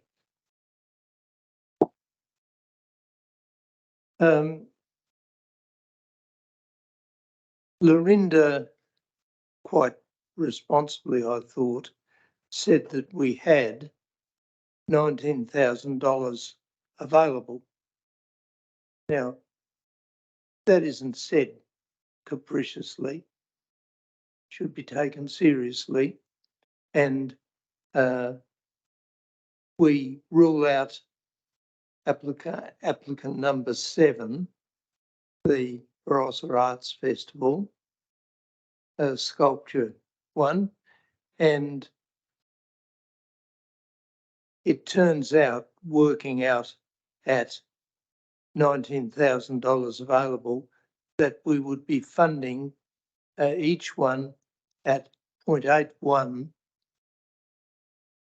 of what they applied for. And I think that that's a sensible and moderate reduction. And yes, I'd like it to be what I've said, to be a motion, and I understand that that's been supported by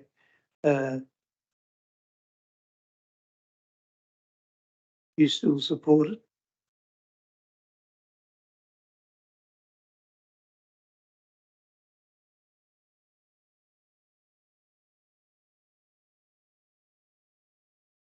Well, thanks, Mr. Mayor. Yeah, I support the idea, but I think Richard's explained the situation probably that it balances out to a reasonable $1,500 excess on the Lorinda, have you done the sums?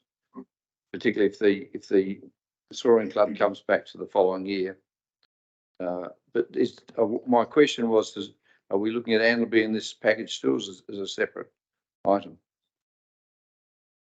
I mean, I have a query about them because we did fund that roadway that they've got, so we're actually giving them a fair bit, and they're a private company too. So there's a bit of a feeling about that too. But anyway, Lorinda, what's the tally up to? Now, I think if you, it was 28,500 was the total overall. So if you take out Adelaide Soaring Club, sorry, I can't remember what. They were after 2,000, so that was about 26,000. So for, yep, okay.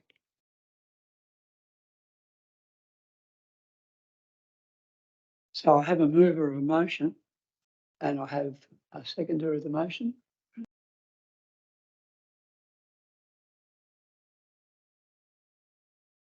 I'm discussing with Peter if you'd like to order his figures.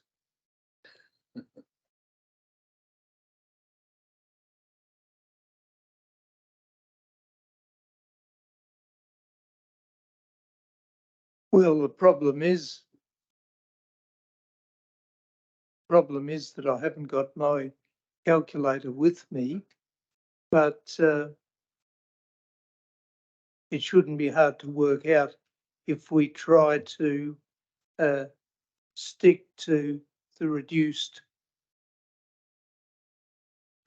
figure. After all, council's not made of money, and I think that we need to be responsible, and I think that Lorinda has shown that as a council officer in what she's outlined.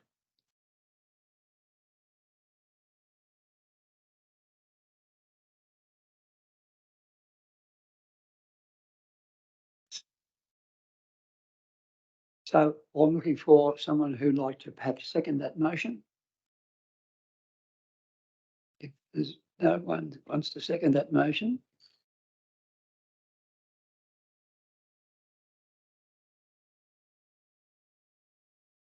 Do I have a seconder? Which I feel I don't. The motion lapses. Mr Mayor, I'd like to move a motion that we grant the funding that's been applied for with removing the Soaring Club and the arts. Thank you. Arts sculpture. Now that says we restore the normal funding and remove the Soaring Club and the Barossa Arts Festival to the following year. Well, just let me get this on the table first. Do I have a seconder? Would you like to speak to this, Councillor Michael? Questions, Councillor Collins? What, we gave the Barossa Arts Festival money last year.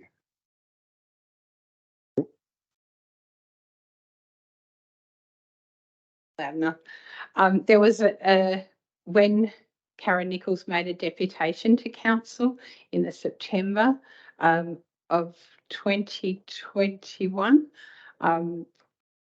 She was allocated an amount of $1,000 event sponsorship to be used towards marketing that inaugural festival.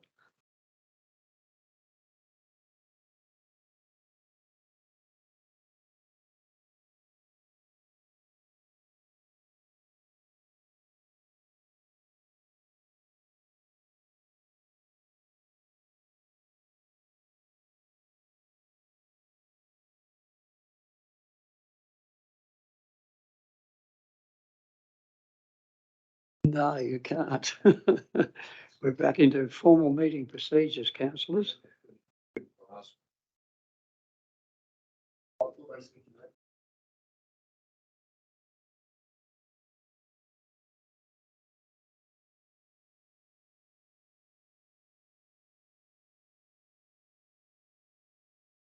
And I have a seconder. Any further questions?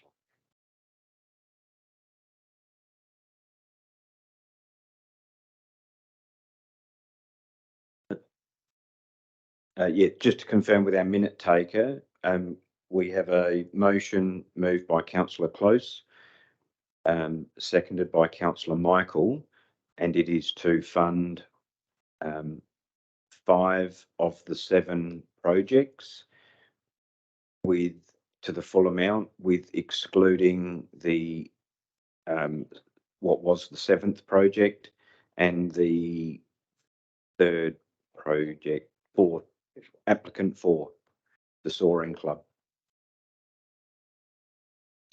So everything should be funded fully. Councillors, are you clear with that? The 2 that will be removed under this particular motion will be the Soaring Club and the Barossa Arts event. And that will bring us in under the budget. Yes, to the Mayor. What happens to point 3? We still haven't really discussed that. Increased event sponsorship program budgeted by an amount of whatever to support the second round of funding to open in February. Should we incorporate what Craig said into this motion and defer that to the next budget round? It'll probably be deferred to the budget review, Councillor Simon, and that should work. But I think we need to deal with this particular motion that we have sitting here. Where I'll move in a seconder. I've asked for questions and I've had quite a few. And you're. But as I understand, this motion includes this as it is up there at the original motion. So if we have a new motion, yeah, recommendation. So but that point just disappeared. But where does that point go to? Well, that's only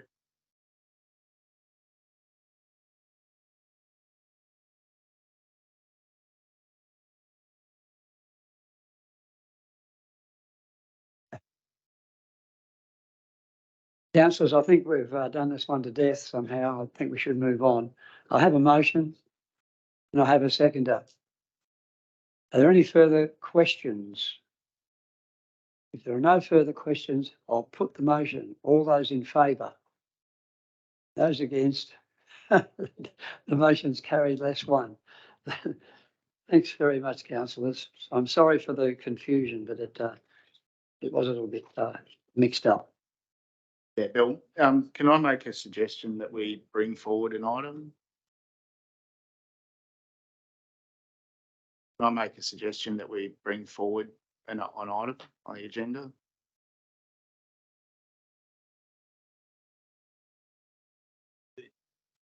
This next motion.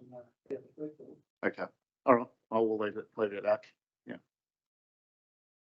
The councillors, we move on now to 13.2, request for corporate sponsorship at Annalby Spring Festival. Now, we had the presentation earlier.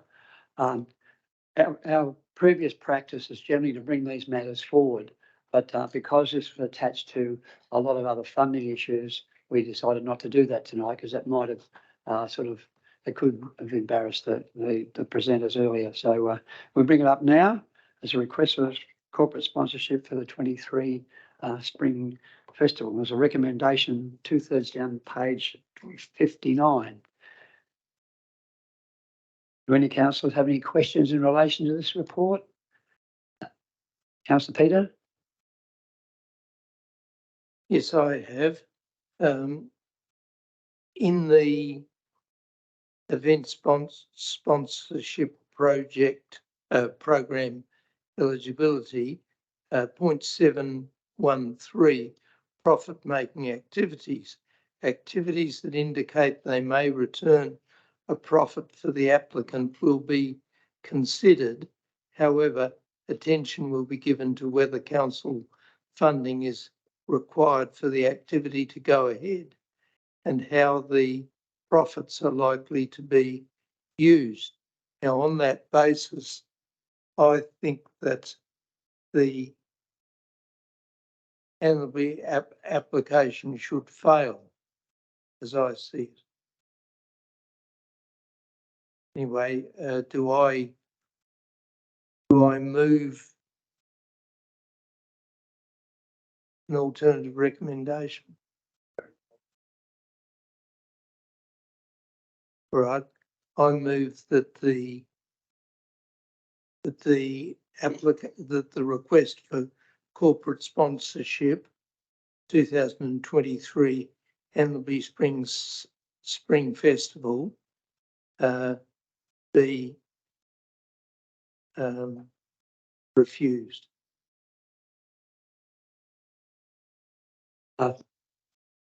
Thank you, Councillor Peter. Before we go any further, I'll ask, do we have a seconder for that particular motion? Yeah, I might just pause so that poor old minute taker can get the words up on the screen for us. Just a question, Lorinda, have we ever funded this then before for this spring function? To my knowledge, we've never received any sort of sponsorship application or request from the Annalby owners. Councillors, if you look on page 62, it does give you a bit of a rundown of some of the corporate sponsorship that we've provided in the past. So this particular application is not out of order at all. But I do have a motion that says that this be rejected. I might call for a seconder to that motion. Is there a seconder to that motion? If not, the motion lapses. So we're back to square one. I move the motion with the sum $5,000 be inserted in the gap where the amount of money is to be written.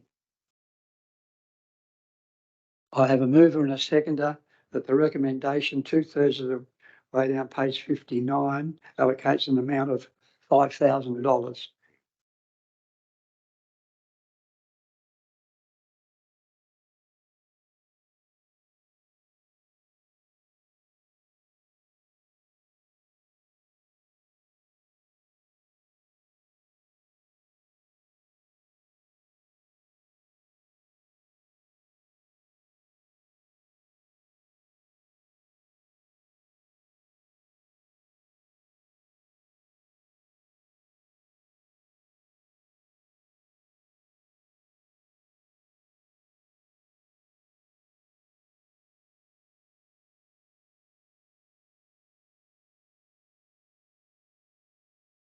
my recommendation, my motion is number 1 of the recommendation and number 2 of the recommendation with the amount of $5,000 to be added where the gap is. And my reason for putting this motion is that this is a very important regional event. I don't think our name, we can afford not to have our name associated with it. It's a great regional event and a jewel in the crown of our area in terms of tourism. And that's why I think we need to provide some sponsorship for it. Thank you, Councillor Dean. I have a mover and the motion will be up on the screen very shortly. It's very similar to what's in your agenda with the inclusion of $5,000 as the amount. Do I have a seconder? Seconded. It's been seconded by Councillor Lynn. Do I have any further discussion, councillors, or any further questions? Councillor. Yeah, I'd like to speak on the motion. The only thing I'd like to, I'm not sure whether you do amendment or not, but I do like the idea that when what's her name, Bridget talked about diverting traffic from East Terrace into the main street. I think if we're going to spend this 5,000, and she suggested that that money be spent on some of that, I think that we should be trying to get cars into the town or people through the town. So shops and, or, you know, the main street shops do have an opportunity to get some of the money that's flowing through. So I think I'll support the motion if we can somehow make sure that is what she said is done. Yeah, I personally, I think that's very fair. It might be just signage, and I think Bridget may have suggested something similar to that, some signage down the bottom of where that road is to divert people through the main street, because you're quite correct. It is, normally speaking, it wouldn't matter. But when we've got an event like this, where there's a lot of people coming up from Adelaide, passing through the town, hopefully. So that probably doesn't need to be part of the motion, but it needs to be part of the discussion, certainly, unless you want it to be part of the motion.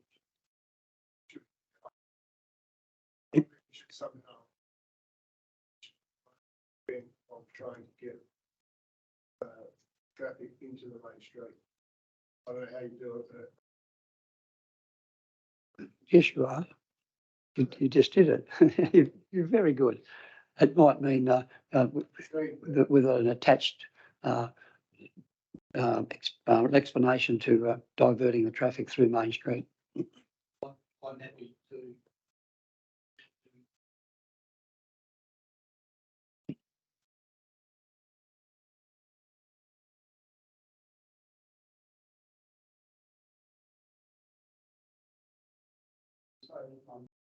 Sorry to get it on.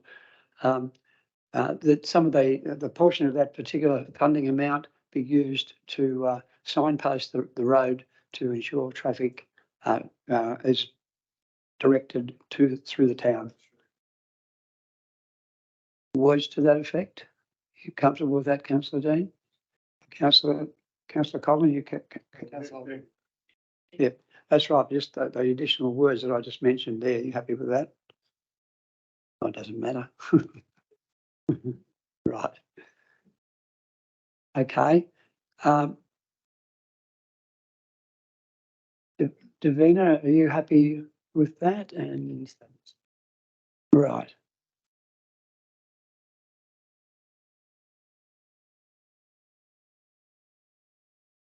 Appropriate signage, that's it.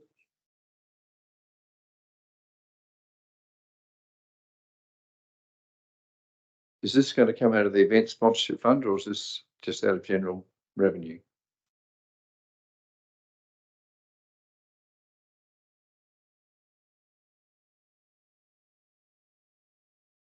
Been degraded down there.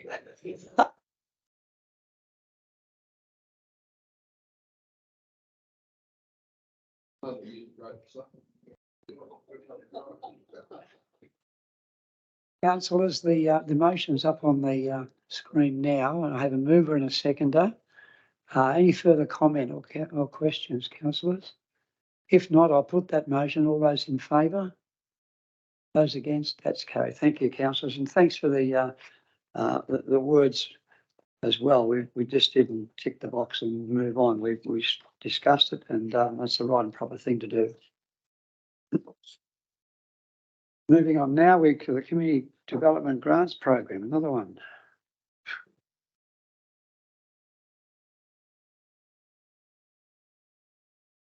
Councillors, I've got a series of applications or recommendations, page 64 and 65 to this particular matter. Lorinda, would you like to speak to this? Councillor Dean. Each applicant get the amount they've asked for, because that comes to less than the total.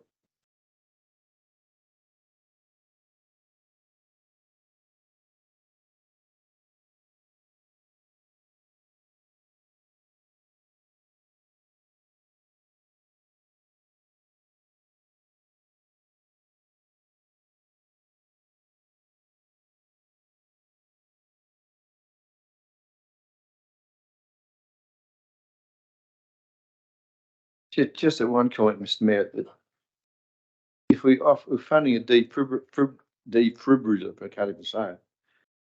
I might need one, I think, Mr. Mayor.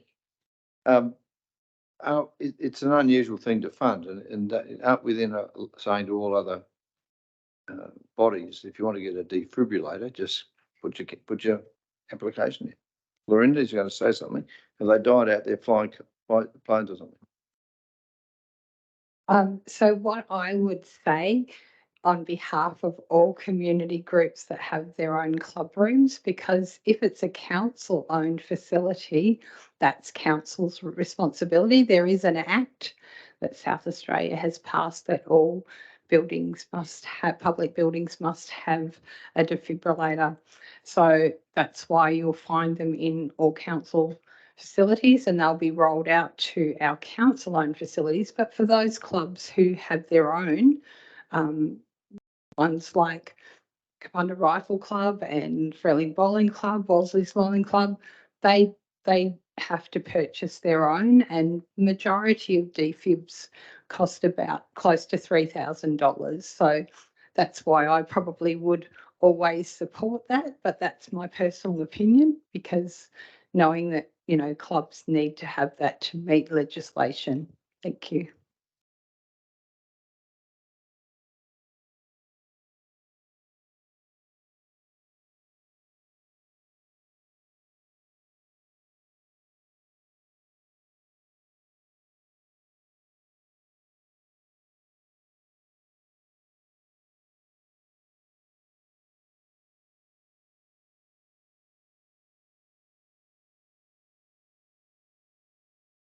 Councillor Michael. Thank you, Mayor Bill. Since we've now dealt with the cluster of reports of decision that are linked 13.1 to 13.3, just noting that there's a number of people here that may be interested in item, it's an assumption, but item 13.11, Greenwich Centenary Park trees. I just wonder whether council might consider bringing that item forward in the agenda. Second. And I'll third that. I think we can bring this matter forward. These folk have sat here all night, and I think they've been very patient, and it is a very, very important issue. It's the elephant in the room for us tonight, and we're all aware of that.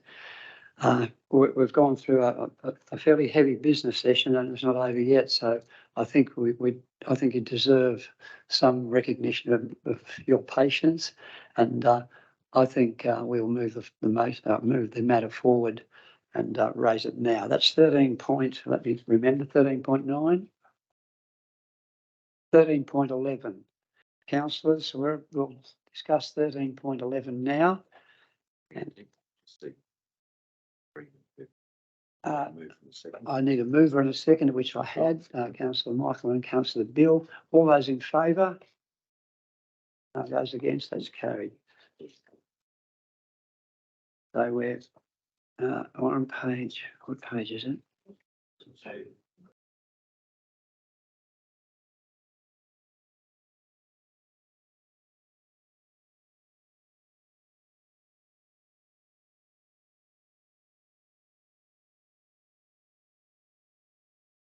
Councillors, I think we're all aware of the issue that we're dealing with tonight. It's in relation to the Greenock Centenary Park Committee and their role in developing a new set of cricket nets and placing them in the north eastern corner of the Greenock Park. In order to do that, would mean the removal of a number of sugar gum trees, and that's the position of the management committee of that park, which this club has empowered. We also understand, and fair to say, that the community also should have a say in this particular matter. And it's nice to see so many people tonight who are passionate enough to take the time to have a say, and you'll certainly be listened to. We do have a recommendation within our council agenda tonight that doesn't talk about at all about removing trees immediately at all. It talks about supporting the Greenock Centenary Park Committee. And I think we need to do that they're a council empowered committee, as we've said, and they have the keys to the park. But as I mentioned too, we also have a responsibility to our residents. There's been a lot of argument for all different areas of this matter, in terms of consultation, in terms of this and that, and it can be argued both ways that all these things have been answered. I think if in acknowledging this recommendation that's in the council agenda, and I'm talking not just off the top of my head, but I'm talking from my heart, that this allows us to move on. It allows us to let the dust settle and let some of the emotion die down a little bit and talk to each other and find out what really are the issues are and what we can practically do about it in a sensible and peaceful sort of way, rather than getting headbutting each other, which could easily happen. I don't know if you agree with that, but that's certainly a view that I have, and because I do acknowledge the community should have a say, but I also see that there's no point in our council empowering someone to do a job and micromanaging them and telling them how to do it. We've got to be very careful that we don't do that. Only my thoughts, and I don't think they may not reflect the entire council's report, and we'll find out in a minute. I open it up for questions and so forth. Councillor Dean. Recommendation as it's written here, Mayor Bill, and I'm happy to speak to that, but let's see if we get second first.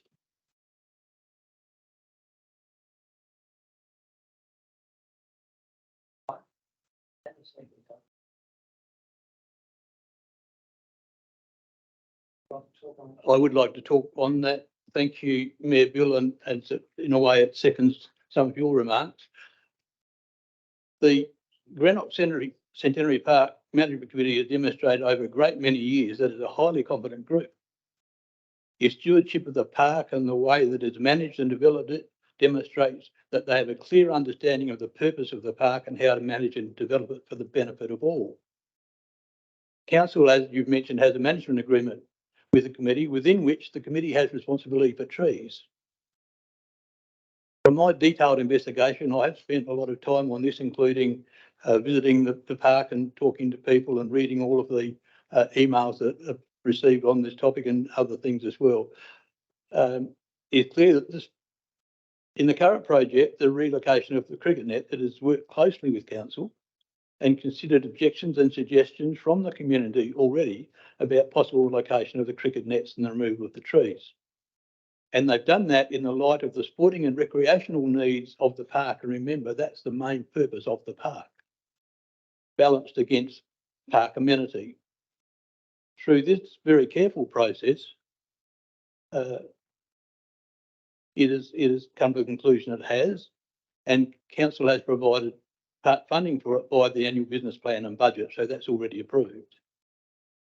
In its actions related to this project, it has not breached any council agreements or requirements, has not broken any laws, and has acted properly within its delegated authority as per the management agreement. Consequently, it is clear council has an obligation to reaffirm its support of the committee as outlined in this motion. To not support it undermines the community empowerment strategy that has delivered so much across our council area at minimal cost to ratepayers. If these improvements were solely done by council with ratepayer funds, many wouldn't have happened. As you have mentioned, Mayor Bill, there's been significant objection to the removal of the trees, and from my analysis of it, and I've got a detailed one here, but no time to talk about that now because I've probably spent my 5 minutes already. Much of it is based on incomplete information or understanding of the total picture. For example, if you have petitions that merely talk about should you remove native trees, people all will say no. But within the context of a park that is a recreational and sporting park, and I've had a look at all of the other sites that might have been suggested, and I don't think there is another site than the one there. Those trees are not native to the area. They have a negative impact on biodiversity because of their aggressive root system, and you really can't do much under them. They have plans to really develop that area, which is probably the least development area in the park, and that wouldn't be able to happen if those trees remained. I believe removing them will not diminish the amenity of the park greatly, and what they put in its place will improve it more than that diminishment. Accordingly, I commend this motion to you. Thank you, Councillor Dean, and thank you, Councillor Lynette.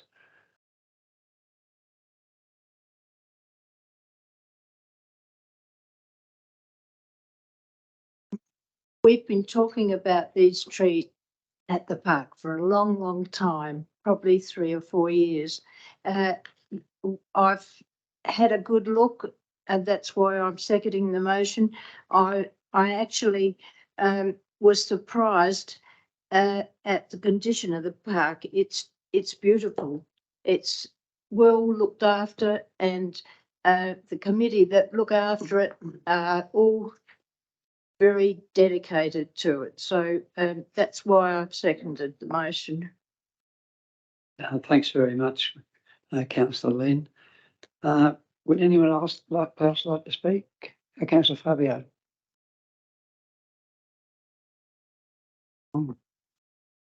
I'd like to start by saying that I too echo the sentiments of the council in general. I think the park committee has done a fantastic job of looking after the facility, and obviously it's quite a comprehensive facility, not only as a sporting facility, but obviously a community asset, and also a shooter caravan park as well for the area, which is fantastic.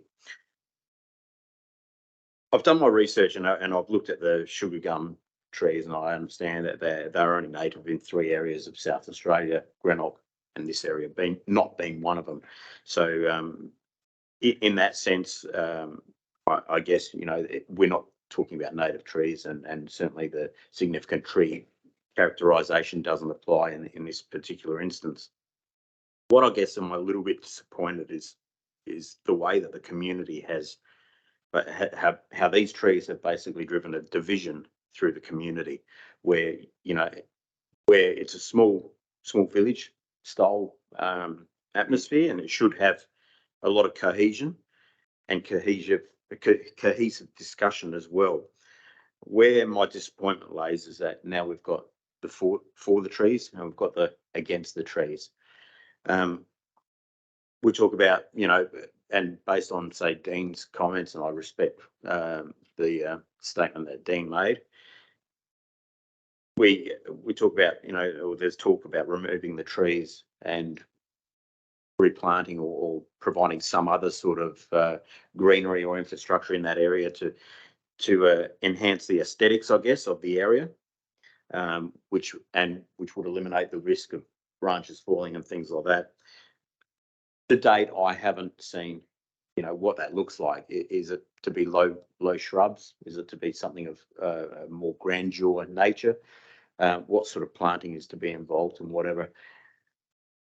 I personally would like to see, and because I'm not a tree expert, I would love to see, or I would like to see of the committee that yes, the root structure is causing damage to the tennis courts, and it's certainly from my observation it appears that that may be the case. But again, I'm not an arborist. You know, if these trees were to be removed, what would prevent further damage to tennis courts or the cricket net structures from other adjacent trees that are nearby? Again, I don't know whether the river red gum that's there is responsible for any of that damage, or would that contribute to any further damage, or any of the other trees as well. So I guess based on that, if I could summarize in 3 points, my concerns are that an independent arborist hasn't been engaged. There has not been any mention of what to replace these trees where they are along that perimeter fence line thing. And obviously, I would like to see a bit more of cohesive discussion, which satisfies the questions and you know, that the rest of the community has. I just think that could be better. So we're aiming for a win-win situation rather than what clearly is looking like might be a win-lose situation. So let's look at trying to develop something that brings the whole community back together. And if the trees are to go, then certainly the people that are in support of the trees staying, I think should be the first people that have a say in what goes in there to replace them, to improve the aesthetics of that area. Now, I don't think that's a big ask, and that would certainly lend towards a win-win situation, which would obviously facilitate the cricket net replacement, but it would also enable the rest of the community to have some sort of say into keeping that area nice and green, and obviously maintaining the aesthetics, which I believe is probably the key element here.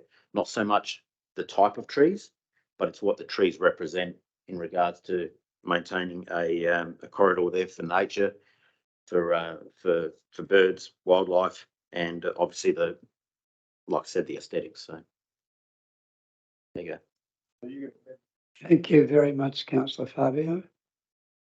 Do I have any further speakers?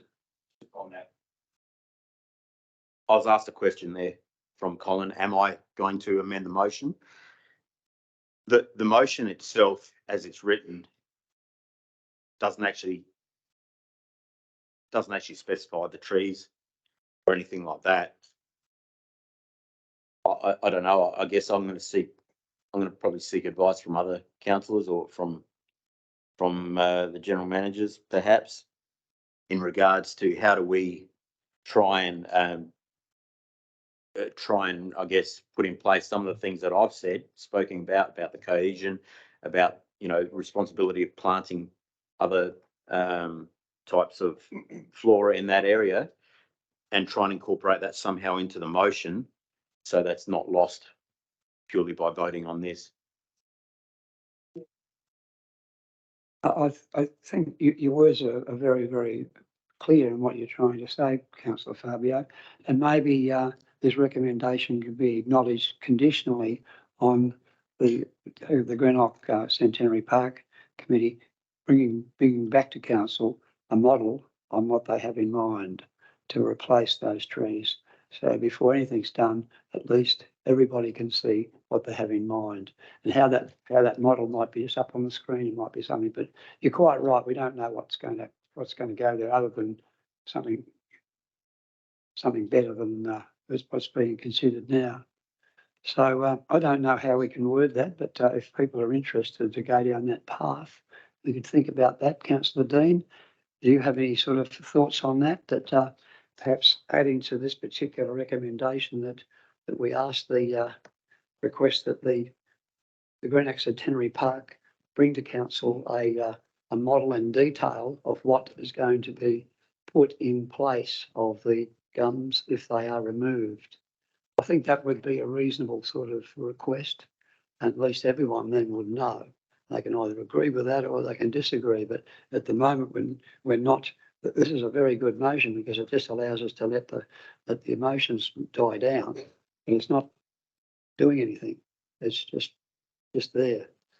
And in fact, if you looked at it, and we looked at it in the last 3 years, the Greenock Centenary Park could have chopped them down without even asking council. They could have just done it, as we've heard tonight. That's It actually does say bush garden buffer to the next one, so it actually does say that. yeah. I think I'd like to see, and I think the community would probably like to see something a bit more than just a few words. Something a little bit more of a diagram, and you might have to get some professional advice on that. But I think we probably need a little bit more than just a few words. Yeah, Julie, that's the question. Can I? Certainly can. Thank you. One of the things that I'm really concerned about here is that we leave the control of this matter with the committee, because that's who we've given the responsibility to. And so anything that we do to add to this motion would certainly should not be telling them what to do. So I think it would be a better way to deal with it is perhaps via a letter from council, perhaps to say, these are the concerns raised by the community and encourage you to deal with them, or something as vague as that. But I'm not comfortable changing my motion to direct them. I don't think that's appropriate. Councillor Michael.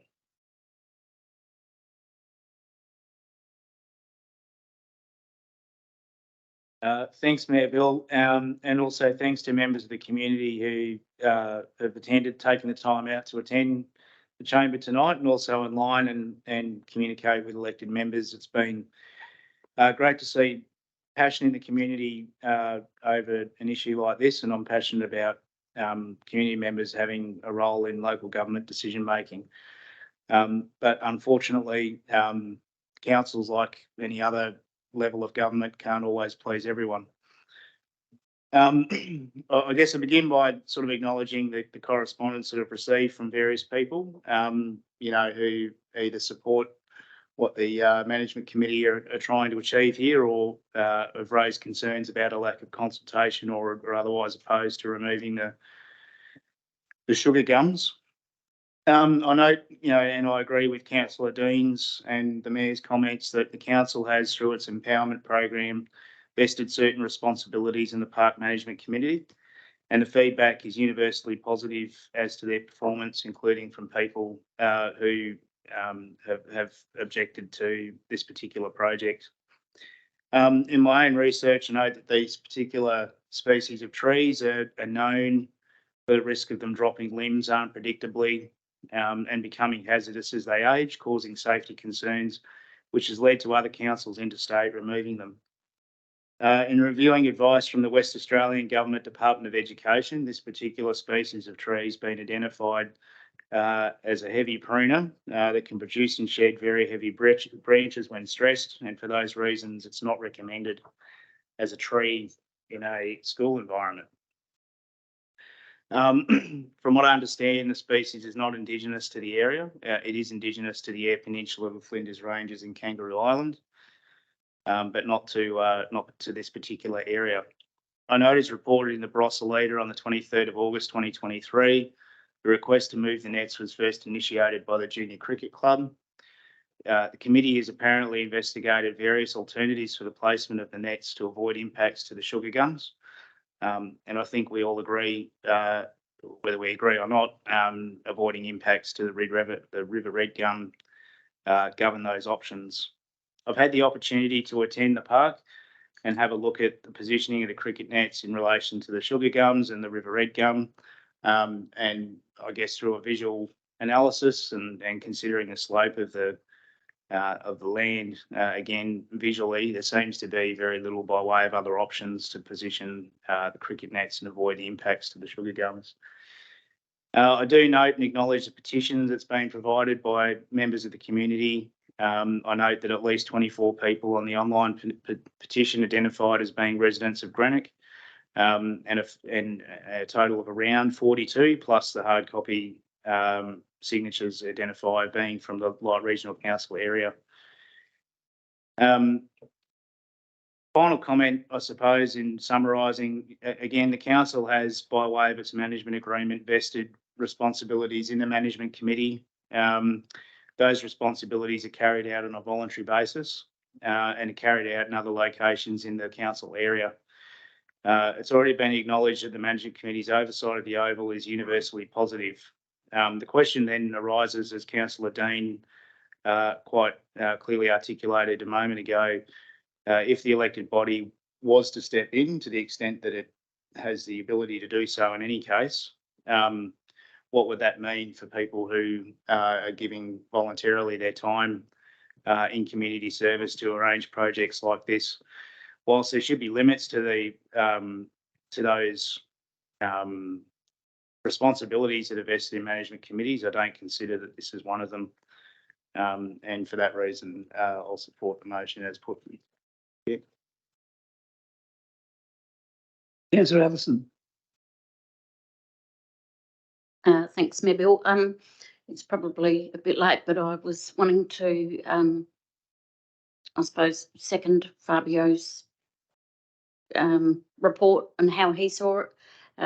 As I've mentioned to people that have contacted me, I didn't have a huge view either way because, yeah, I'm not living in the area, and it's sort of a bit hard for me to say yes, they need to go, or no, they don't need to go.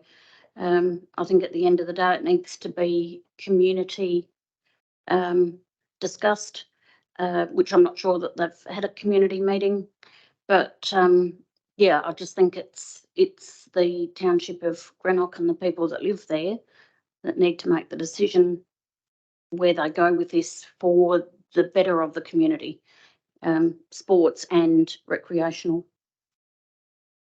Thank you, Councillor Allison, for your comments. Appreciate it. Anything further? Oh, Councillor. Yeah, I'd just like to add that recreational facilities or area is just getting very short supply in the greater Barossa area, and ovals like that are going to get used more and more, and a 5 hectare area like that has to be, every corner of it has to be used to the best of its ability. And I think those sugar gums in the future are going to get bigger and the footprint will get larger and there'll be less of the recreational area to be used. I also think that if you're going to say to people, if they want to get involved, they have the opportunity, because there was a AGM for the Park Committee on the 14th of August, and anyone in the Greenock area could have gone to that, got themselves elected onto the committee and done, really put an input and have a, help volunteer and change the outcome if they saw fit, but no one has done that. So I don't really see how they can come to us and then expect us to tell a committee that has been elected democratically how to do their job. Thank you, Councillor Coleman. Any further questions? Councillor Simon. Yes, thanks. I mean, of all of I heard it, I heard a lot of merit, a lot of good stuff being said. I want to make sure that I completely support the recommendation. I support the empowerment model. I support the Centenary Park Management Committee in their excellent work they've been doing over the 30 years. And I absolutely support them in their cricket nets project, because I think that's an important improvement to the park, and it's going to be a great outcome. However, if we support, and we heard a lot about this empowerment model, with this empowerment model comes a whole bunch of documents and regulations that guide or govern this empowerment model. So we automatically have to fully support those documents as well. So therefore, if you stick with me for a little while, I want to read a few bits out of these documents. For example, the management agreement that exists between the committee and council says, and it sort of lays out the association's obligation. It says that the association must manage and use the land consistently with the provisions of the community land management plan. So park that to the side for a little bit. The association must manage the land in a way which ensure that there is broad community and customer satisfaction in relation to the use and management of the land. And it says the association must comply with any directions given by the council regarding health, safety, or environmental protection. So it very clearly says that there needs to be a broad community and customer satisfaction in the actions of the association through the empowerment model. So that's the thing. The other thing that I just said then that we need to park to the side for a little while is the land, what is called the community land management plans. And if you go and look in there, what that actually sort of throws up, there's a few things in there. If you hold on. So there we go. It says the strategic goal of such a land management agreement is to foster and encourage the development of facilities to accommodate the recreational needs of the people residing in and visiting the area, and to manage such facilities so that the environmental and recreational interests are protected and community enjoyment is enhanced. So it very clearly says what we're trying to do here. It says on the management objectives, on the landscape, it says to preserve the existing native and introduced tree species. So it very clearly talks about trees need to stay. So as I said before, if we support this empowerment model, and I 100% do support this empowerment model, we do have to support the guiding documents that guide that empowerment model. And in there it clearly says all these things. So therefore, it's an unfortunate situation that there's been this rift in this small community about those trees. What I would suggest, what I think is super important, is that we get these people together and they can together come to a conclusion that suits everyone. Because I think everybody wants the nets, everybody wants a committee that is fully engaged and does excellent work as it does. And I do see there's an option for that. A few remarks I would want to make is Councillor Dean talked about there has been a careful process that already happened, the community engagement, and it's been explained over years. On the other hand, though, there's all these people that have no idea that these trees were going to come down and where it's going to be and all that. So obviously, if there would have been this community engagement already, I can't see how we're at this point as we are right now. So another comment that I heard from Councillor Dean was that a lot of those petitions are based on incomplete understanding. So again, if people would have been taken along, if the community would have been involved in this decision making that came to the point that we are, there couldn't be the fact that there's a complete incomplete understanding. The understanding would have had to be perfect because we had a perfect community engagement. Everybody would know what we're talking about. So to that effect, I would really like to amend this motion just for one more point, because the first 3 points are perfect. That's absolutely, I fully support all of that, but I just would love to amend this motion with a point 4 saying that council investigate in transparent collaboration with the Greenock Centenary Park Management Committee and the local community alternative solutions for the cricket nets project that do not include the full removal of 14 sugar gum trees. There's options that we only remove 10 trees instead of 14. There might be options that we remove other trees. There's always other options. And if there isn't, we'll run to the ground collaboratively that everybody understands, because obviously the community doesn't understand. If all this stuff has been done, if every single option has been exhausted, if every plan's been made and it would be just a snap of the fingers. They can show it to the community, sit together, show the community, look, we looked at all this, it's just not possible. We need to cut those trees, and 100% the community is rational enough to go like, you guys are right, let's cut those trees down and have those nets there. So all I'm asking for is just a little bit more collaboration, little bit less butting heads, and nobody, and certainly not me, is challenging the community empowerment model. All I'm trying to do is following the community empowerment model exactly how it was intended to do. And this is as I pointed out in many different spots, the number one thing is that it's for the whole community, that the whole community is happy and satisfied with the outcome. And obviously, in this case, with I heard some actually quite misleading comments about those petitions. I understand these petitions are not, what do you call it, like officially relevant, but one of the petitions that we had, which is the one with the written, like handwritten, personally signed things that happened in the post office, there was 407 signatures, not 100 or whatever. Out of the 407, there was 131 Greenock residents. Out of that, there's a total of 206, more than half, regional residents, and only about 25 which are out of state or unknown. So that on its own shows that there's a big community dissatisfaction, and therefore I would love to amend this motion and include this point number 4.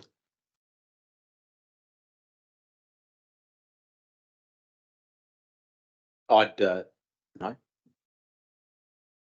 Your amendment would be what, councillor?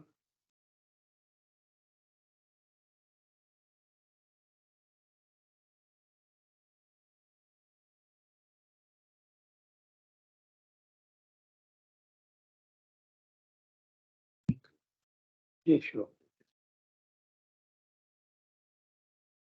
Might just deflect to governance for a moment, because the information that I have at this point is that everybody has spoken, with the exception of Councillor Kennelly and Councillor Bill, which means in terms of seeking a seconder for the mover, for the amendment, it can only be one of those two people who can actually second it. So I think it would be probably prudent to avoid further discussion and just ensure that either of those two elected members, if they wish to second that.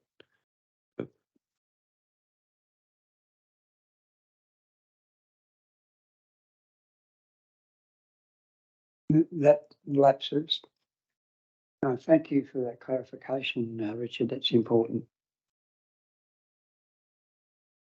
We go back to the original series of recommendations there, point 1, 2 and 3. Are there any further questions or discussion surrounding that? So it's only Councillor Steele or Councillor Peter that can now speak on the matter. And I'm seeing nods. So that being the case, I'll go back to Councillor Dean. Would you like to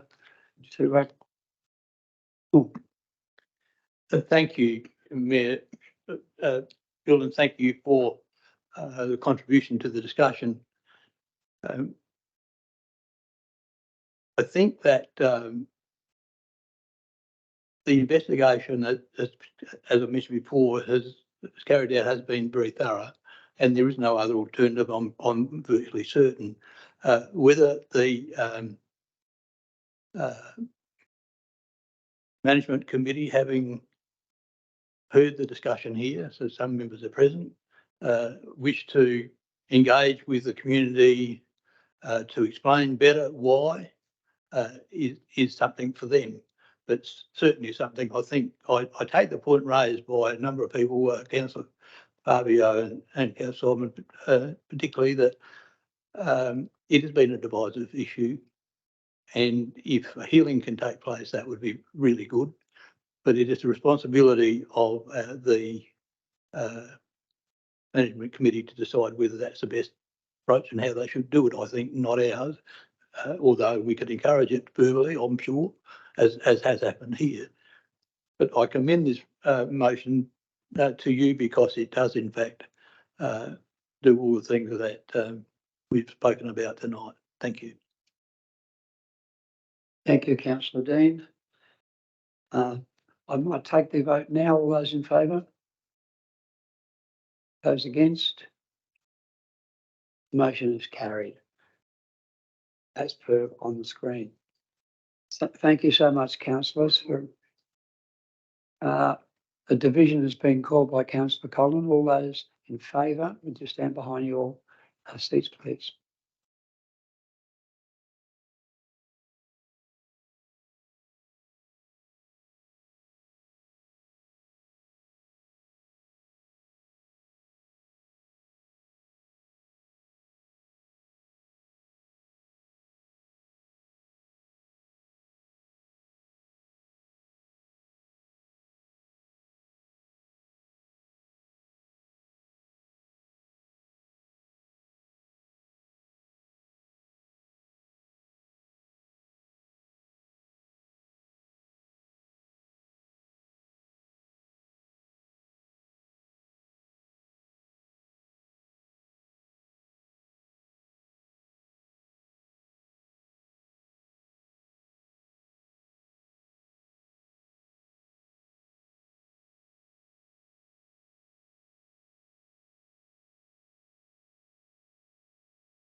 Thank you, councillors.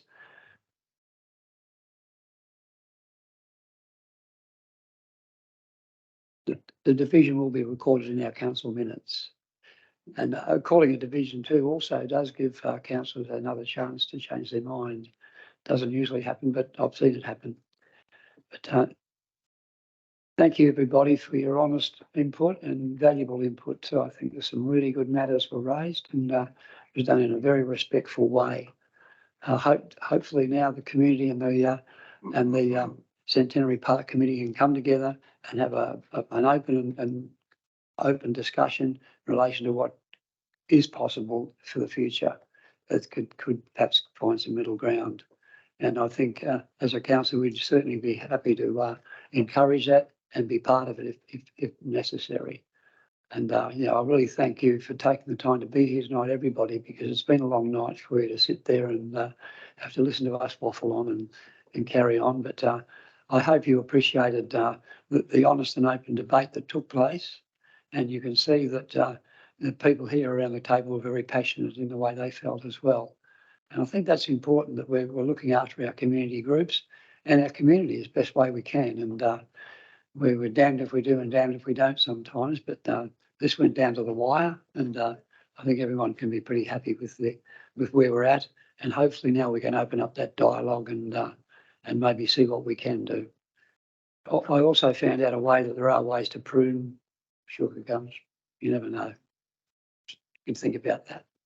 Anyway, we'll close the matter, and we now may break for dinner, councillors. So I think you're probably looking forward to a little break from the discussions. So thanks everybody for being here tonight again. Thank you, councillors, and I hope you enjoyed your meal. And again, I've got no audience. Thanks everybody for your input into that last matter. It was a very important one. It's probably the most serious community matter that I've had to deal with since I've been with this council. And these people are serious and rightly so. And I think we showed them a respect and that they were looking for, and hopefully they've got the outcome that can achieve something in the end.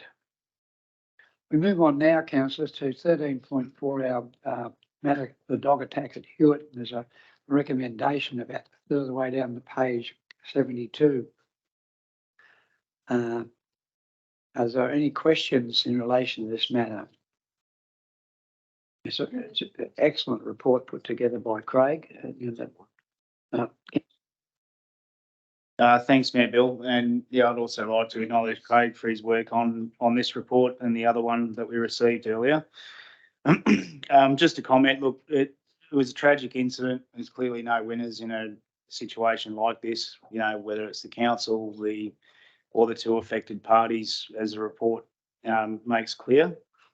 I do note though there's some commentary in the report, excuse me, just in relation to whether council should turn its mind to having a facility to house dogs that are seized. I wasn't aware that we didn't have a facility until I read the report.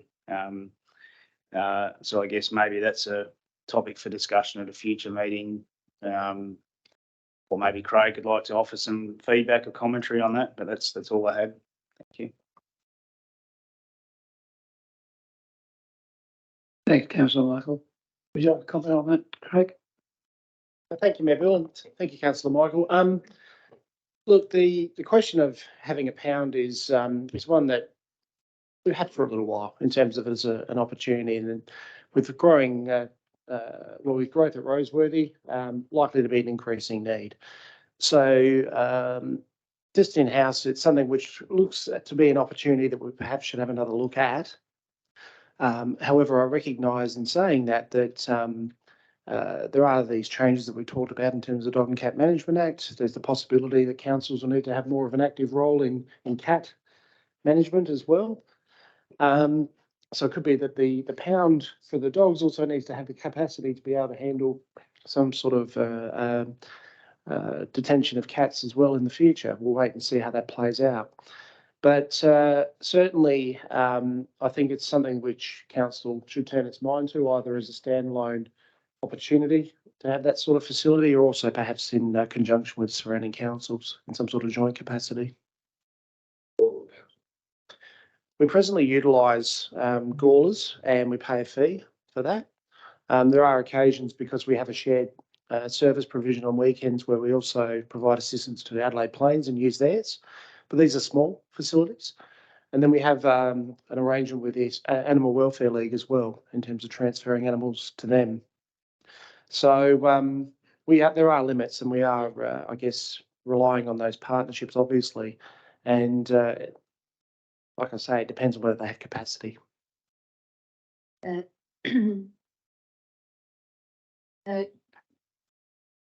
We did have a is it on? Yeah, we did have a pound in Freeling when I was very young. That was up opposite where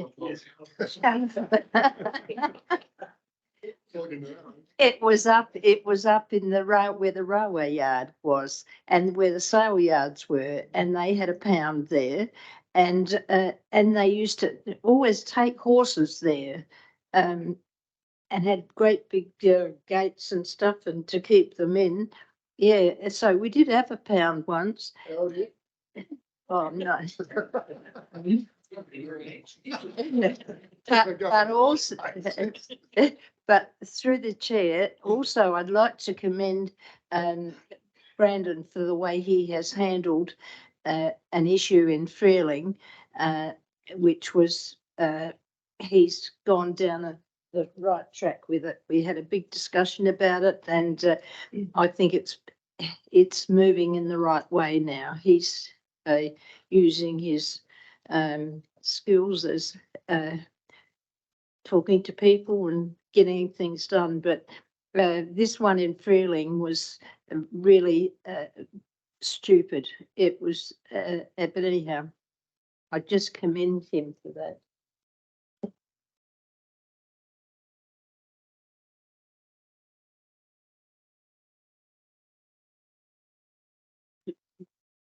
Yeah, no, thank you so much for that. That's good, and well done, Brandon, as usual. Councillor Collin, do you want to? The recommendation has been moved by Councillor Collin and seconded by Councillor Michael. Is there any further discussion or questions, councillors? If not, I'll put the recommendation. All those in favour? Those against, and that's carried. Thanks, Ken.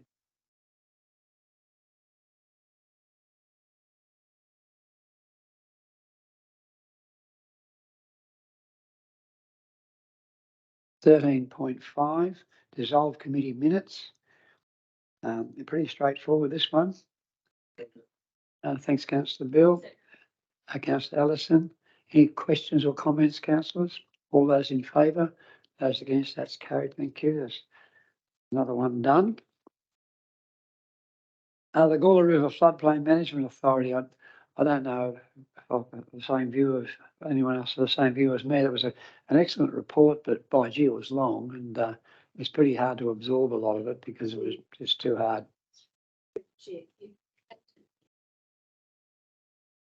Yeah.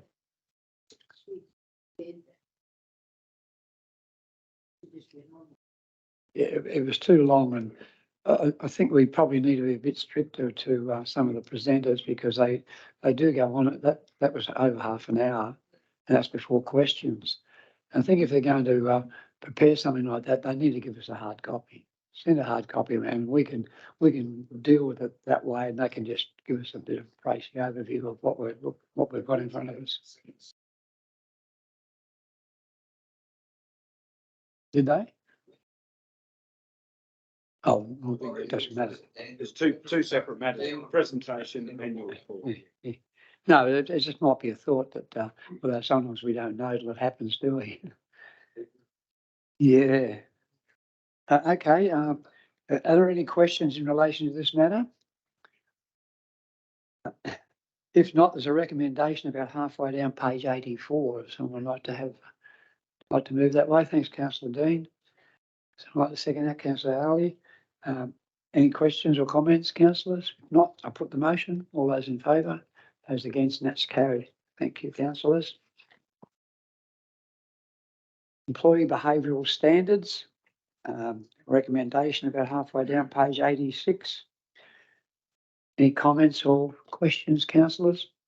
Pretty straightforward. Thanks, Councillor Lynn. Second, and Councillor Michael. All those in favour? Those against, that's carried. Thank you, councillors. Pretty straightforward.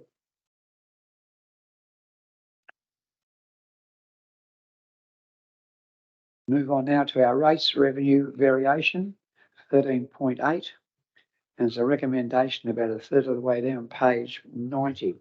Are there any questions, councillors, or comments? Councillor Bill?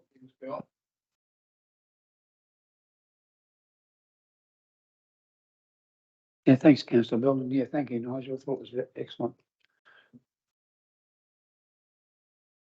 Thanks, Mayor Bill. It is a good report. Thank you, Nigel. I'll second the motion. Noting, that I agree with the proposal, obviously, to extend the rate, the rebate process period as well. So thanks for that.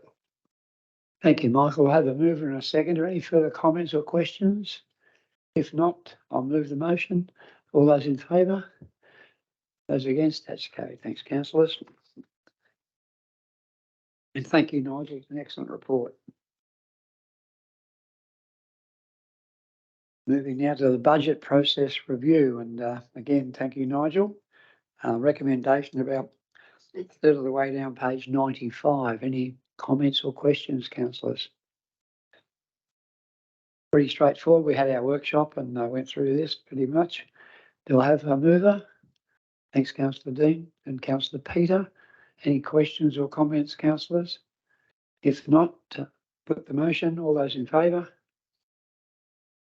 Yeah, that was at workshop. Questions or all those in favour? Thanks, councillors. That's carried.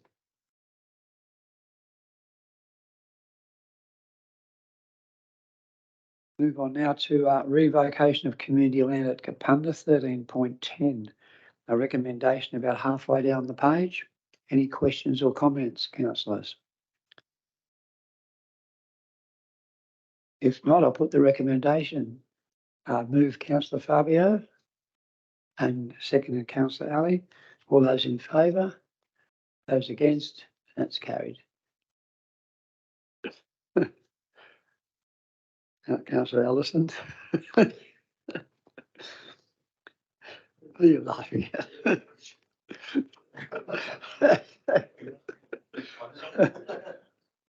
They've grown.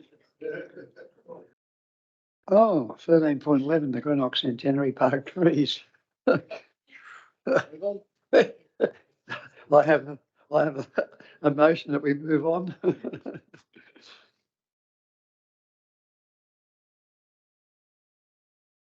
Now to 13.12, the light stimulus program, the closure of. Recommendation about halfway down page 109. That was an excellent report too. Thank you, Megan. There's plenty of detail in there for anyone that wants to sort of look at the history of that. But I think we'd all agree it was a great program and it put some great results for our communities. Any questions or comments? If not, there's a recommendation about halfway down page 109 of someone. Thanks, councillor Fabio and councillor Dean. All those in favour? Those against? That's carried. Thanks, councillors.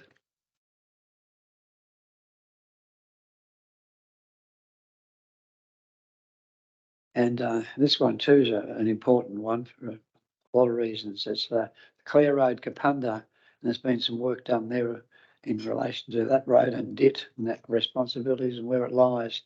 There's a recommendation about halfway down to page 117. Are there any questions or comments, councillors? If not, someone like to move the recommendation? Councillor Dean. Someone like to second that? Councillor Fabio. There's no further questions or comments. I put the motion. All those in favour? Councillor Collin? Oh.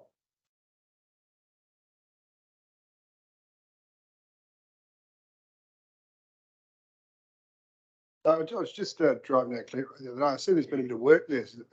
All those gutters have been filled in. It looks a lot better, which is good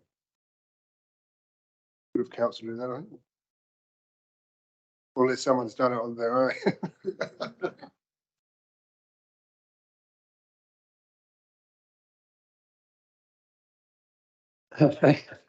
You leave on someone good.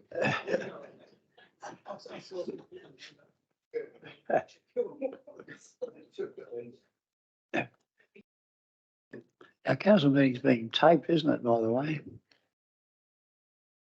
There's a recommendation about halfway down page 117. I'd like to move that way.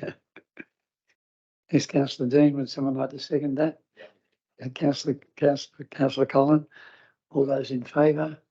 Those against, and that's carried.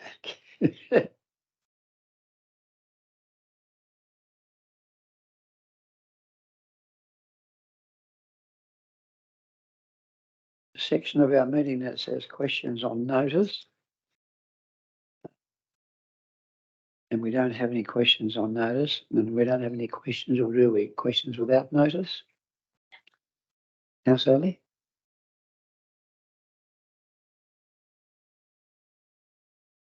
Thank you, Mayor Bill.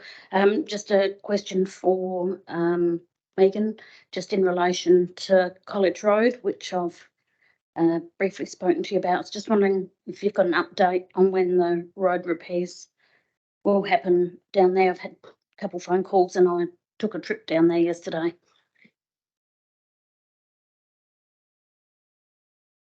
Thank you, through the chair. We still haven't got our report back as yet, so we're just doing remedial works at the moment, but as soon as we do get that, we'll report back to council, let you know. Thank you, Megan. Just with halves about to start in the next couple of weeks, so I was just a little concerned on that. So. Thanks, Councillor Allison. Any further questions on without notice? Councillor Simon. Yes, please. I do have a question without notice. It's probably quite timely with what we witnessed earlier. It's probably a really long question, but should possibly a very short answer, but we'll see. So Light Regional Council community engagement strategy was due for review in 2022. Back then I moved a motion in June of 2022 to improve our strategy. And then we had a workshop in August, I think, of that year. And then in the ordinary council meeting, August 22, we got a report back explaining that we should wait with the review of that community engagement strategy until, how is that word, until the Statute Amendment Act 2021 would have been implemented, because that then would create a new section 50, which calls community engagement charter in the Act. Now, once this happens, then we can actually update our policy accordingly. But my question is, where are we with this?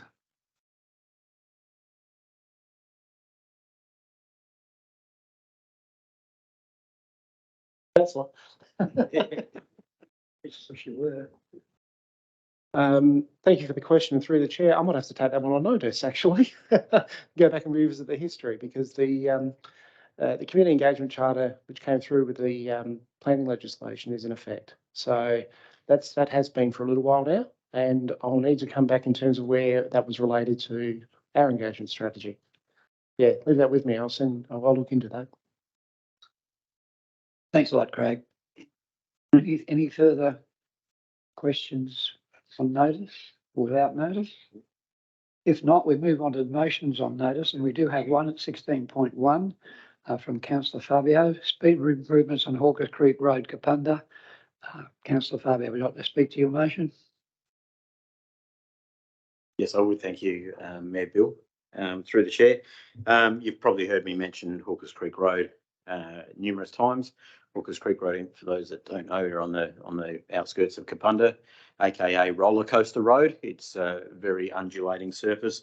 There's been significant number of accidents on that road. Most recently between a resident and the local garbage contractor as well, who was coming over a bit of a blind crest, and the resident had to swerve to miss a truck that was in the middle of the road and had subsequently sideswiped it. There's been other incidences where cars have become airborne, gone through fences and whatever. In one tragic circumstances, a young lady who was a passenger in a vehicle that left the road suffered a miscarriage due to a vehicle accident, whatever. In addition to that, there's numerous hidden driveways that, you know, mine, I could speak for mine, from when you come over the rise. My driveway is approximately about 300 metres, about 200 metres from the top of the rise. Travelling at the state limit of 100 kilometres an hour, the closing distance on that does not allow sufficient time for myself, visitors, or anyone else to actually get across the road or you know, get out the way, sort of thing. So, and my driveway, I speak from example, but it's not unique just my driveway. There is changing road surfaces. There is a lot of wildlife that is encountered along that section of road as well.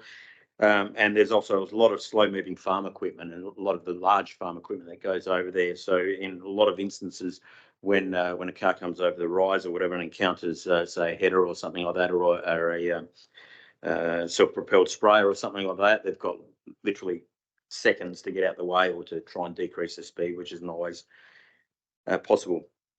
There's an undulating surface, road alignment issues as well, and also the speed, the state limit or whatever, of 100 kilometres an hour adds to significant erosion of that road surface as well, leading in quite a lot of corrugation, which again leads to you know, vehicles becoming unstable, etc., etc. I've consulted with the local residents along that area, along that stretch of road, and they all share my concerns. And in fact, most of them fed into this statement that I'm making now. They would all like to. They're all unanimous in saying they would like to see a speed limit reduction on that road, and hence my motion, which is to provide a report to the next ordinary council meeting that explains why the speed limit of Hawkers Creek Road is unable to be reduced with information of, sorry, it's almost a two-part thing. So I believe I've got my answer on that anyway, but you know, for the purpose of the exercise, if we could have that documented. But furthermore, if I would like it if council could perhaps investigate other options that are available to alert drivers to the changing road conditions, and if there's any options available that can be implemented within the DID structure, I guess, whether it be traffic calming devices, speed calming devices, or anything like that, or advisory signs even. So that's about it. So I would like to move that motion.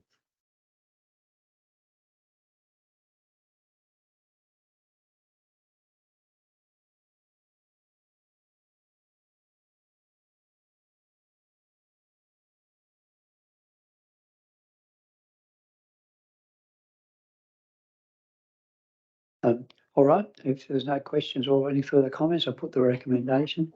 All those, or the motion, all those in favour? Those against, that's carried. Thank you, councillors. The next one, 16.2, is from Councillor Michael. This is in relation to the Boundaries Commission's correspondence.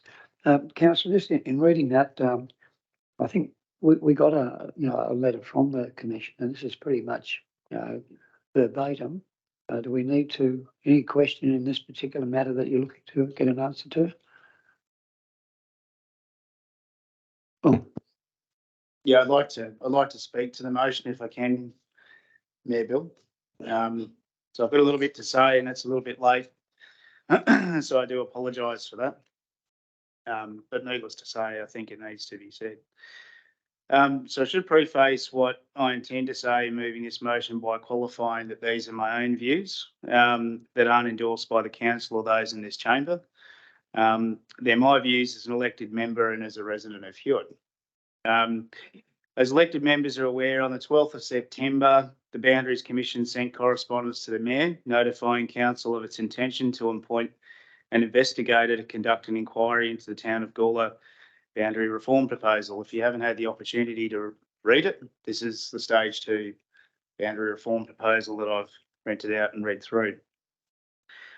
This was unwelcome news for some of us at least, who assumed when the town of Gawler chose not to fund the appointment, as it should, as part of its deliberations of the 2023-2024 annual business plan, that this issue would take a back seat for at least the next 12 months.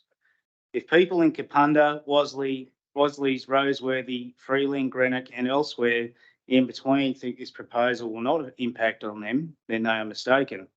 This proposal would impact on the entire council and it's important that we're united against it. While we're yet to have the meeting foreshadowed in the correspondence that I've just referred to, it seems that these assumptions were misplaced. A relevant issue that arises for me is not the central issue here, is who is paying for the appointment of the investigator if the town of Gawler has resolved that it won't fund it for this year at least. I doubt they'll provide their services on an ex gratia basis. It will be a question for the Boundaries Commission when we meet with them to explain who is paying for the cost of the investigator, given its own guidelines state that once a stage 2 proposal is received, as is the case here, and the council has agreed to accept the estimated investigation costs, which I emphasise they haven't, the commission will proceed with the proposal. It's relevant at this point to highlight, pursuant to guideline 1, that this is the point of no return for such a proposal, and the proposal cannot be withdrawn at this stage. While I'm no expert on these issues, it seems to me that by reference to Section 31 of the Local Government Act, in its letter appointing an investigator, this stage of the process can only have been initiated on the resolution of either the House of Parliament, which it hasn't, or by the Minister, or if the proposal is of the prescribed kind. I look forward to engaging with the Boundaries Commission, as is our right, to understand how this has come about.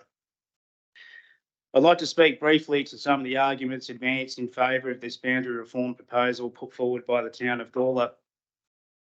One of the benefits identified by the town of Gawler to Light Regional Council of this boundary reform proposal is that it can dispense with the need to artificially create an environment of communities of interest by connecting Kapunda to Hewitt and Gawler Belt instead of these communities connecting to Gawler, their actual community of interest.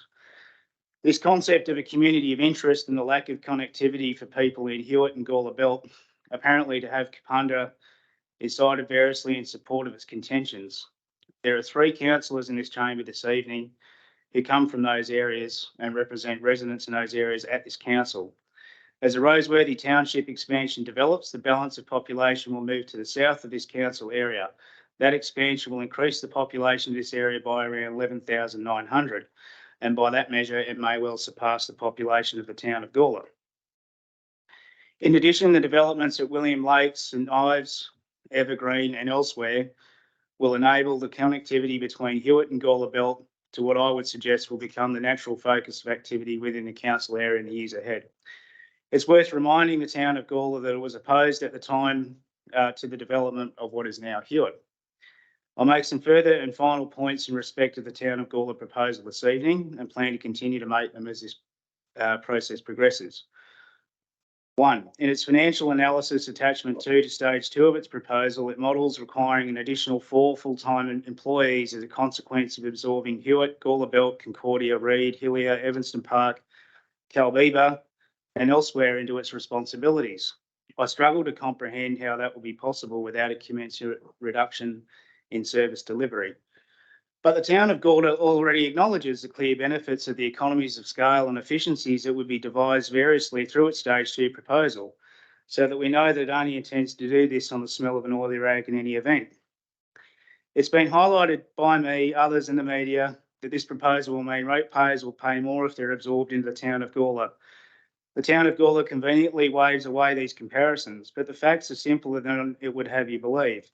It's charged a higher rate in the dollar for residential and primary production property since at least 2017.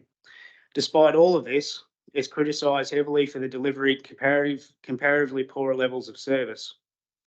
It's running an operational deficit, has failed to meet its asset renewal ratio targets, and it's carrying significant debt. There is no benefit to ratepayers from this proposal. What assurances do we have that this land grab by Gawler will not simply be used to pay down the irresponsible decisions that have led to its perilous financial state? I'm conscious that I'm running out of time. It's plain to see from pleas by Councillor Koch in the Bunyip on the 15th of March 2023 that the town of Gawler's own chamber is no longer supportive or united in its support of this current proposal, in the absence of more information or the opportunity for the new chamber to consider it. In his letter to the Bunyip on the 12th of March 2023, arguing against the Concordia proposal, Mayor Bim Lang noted the opposition to the proposal within the Barossa Council and the relative ambivalence of Gawler ratepayers to the proposal. In my own engagements with residents of Hewitt and Gawler Belt, the overwhelming majority of them have no interest in becoming a part of the town of Gawler, and they identify as being residents of Hewitt or Gawler Belt, and not, as Mayor Redman would have us believe, as part of Gawler. Finally, and I have run out of time to raise all of the points that I wanted to raise this evening, a point on public transport. One of the arguments advanced in favour, again, of this proposal is that Gawler is a hub by reason of it being the end of the Gawler line, or the beginning. Some of us in this chamber have called for further work to be done on extending public transport services to Roseworthy, and I've raised this previously with the member for Light, and have since tried to contact him twice to discuss it. I encourage the Mayor to invite the member for Light to attend this chamber and receive feedback from elected members on this boundary reform proposal, given it seems to have come out of nowhere and given we haven't seen the member in this chamber since this council was elected in November 2022. I encourage elected members to support my motion reaffirming the council's stance against boundary reform and, if you will, sign the petition that I've circulated. Yeah. Thanks very much, Councillor Michael. You've obviously put a lot of time and effort into that response to the commission. I'm a bit frightened of that document. How far has it gone in terms of its investigation? Yes. Is there a précis at the start that sort of gives you a summary, the executive summary of what's in it? Yes, this is if you know, I'm sure governance can provide a proper overview of how this process works, and I think has in the previous chamber, but this is the second stage of a process. As I understand it, once the investigator concludes their inquiry, they make recommendations to the minister. The minister then makes a decision, and that's it. So this document is 87 pages long, which is the stage 2 proposal by the town of Gawler that goes through in detail an analysis against Section 26 of the Local Government Act, setting out all the reasons mostly for this proposal. It contains a whole lot of feedback from the community, including comments from community members. It identifies what suburbs they live in. There's letters and emails from community members and others in here. There's responses from the Barossa and the Light Regional Council on it. It's quite a detailed document. Yeah.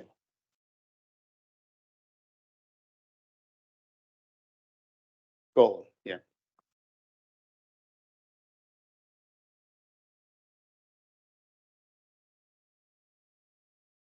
Well, thank you for that, and I guess we're going to hear more shortly, but it is very frustrating to sort of see the way this has been rolled out. It's not good. So yeah, what have I got here? I got a motion on notice. I've got a mover, now I've got a seconder.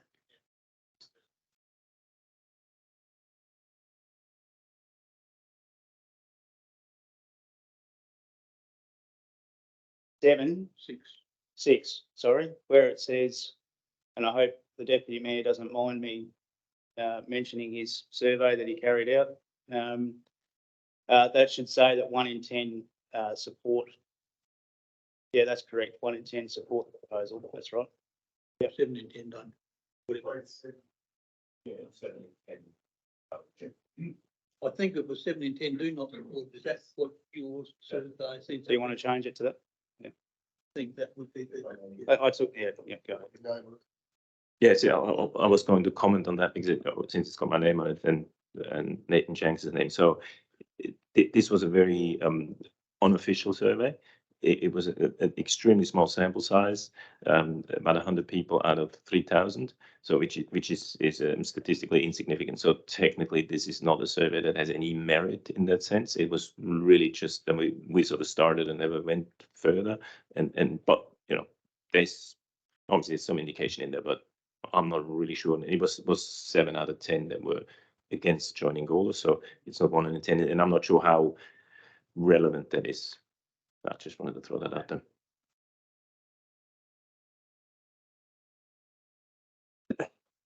Absolutely. I think it's a straw poll, and they're generally fairly accurate.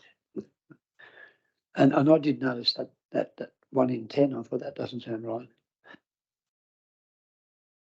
Yeah, it's great that that's been clarified. And thanks for you and Nathan for doing that too, Councillor Sloan.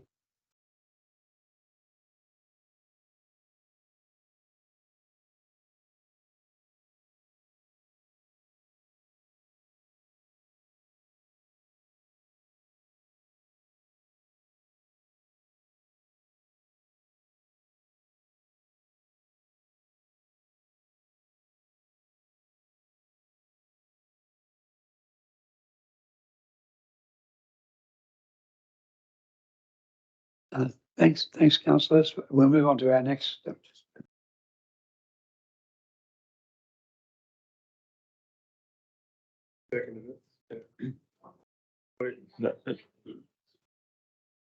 I would like to have another comment if I may, or a comment at this point. Talk on it. I'd like to talk on the motion. Oh, well, you can, but keep it to 5 minutes.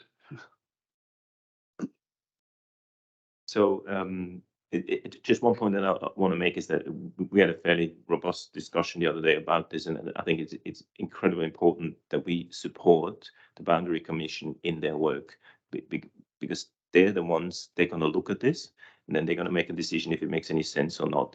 And we're inevitably in their hands. And I think we need to fully support in any way we can the Boundary Commission in their work. And therefore, I do have a little bit of an issue with being too oppositionary to the whole thing. I mean, obviously, I oppose that this is going to happen, but I do fully support the Boundary Commission in their work because their recommendation is going to lead or not the minister to the decision that's going to put the final stamp on this decision. So we're in the hand of the Boundaries Commission, and we should fully support them in their work. And I will go one step further. I said that the other day that the other people didn't support me on that, but I will go one step further and saying I'm convinced that the Boundary Commission, because they're going to do an excellent job, I'm convinced they're going to come up with the recommendation that that's a very silly idea of GOLA, and they're not going to support it. So I just want to add that. Thanks, Councillor Simon. I have a motion. I had a seconder. Any further questions or comments? If not, I'll put the motion. All those in favour? Those again? I wouldn't mind making an amendment, actually. I actually agree with Simon about that. So could we put number 9 in and just say that we fully support the work of the Boundary Commission, and will be and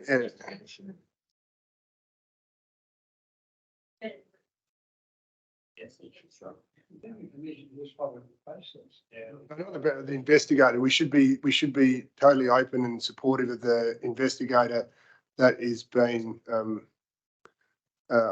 hired or whoever they, how we say, by the commission. Because I just think we've got to be transparent, as you know, we don't want to be, because I think the last time there was a perception that Light Regional Council were obstructive, and it didn't go down very well in the community at large. So I just think if we just say that we are, you know, I agree with everything in that, but if we got to be cooperative with the process. That's all. I don't know how you write that, but yeah. I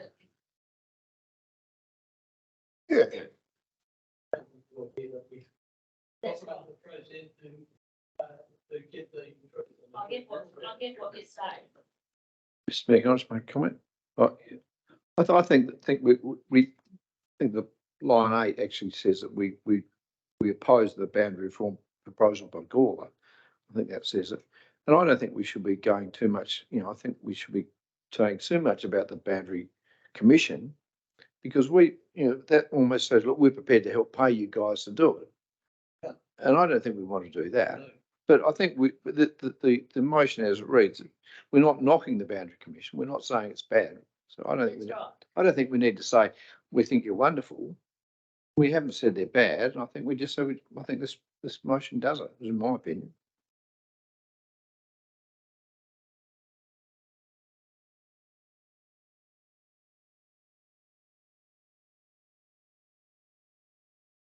But if you want to, the mover of the motion might accept an amendment.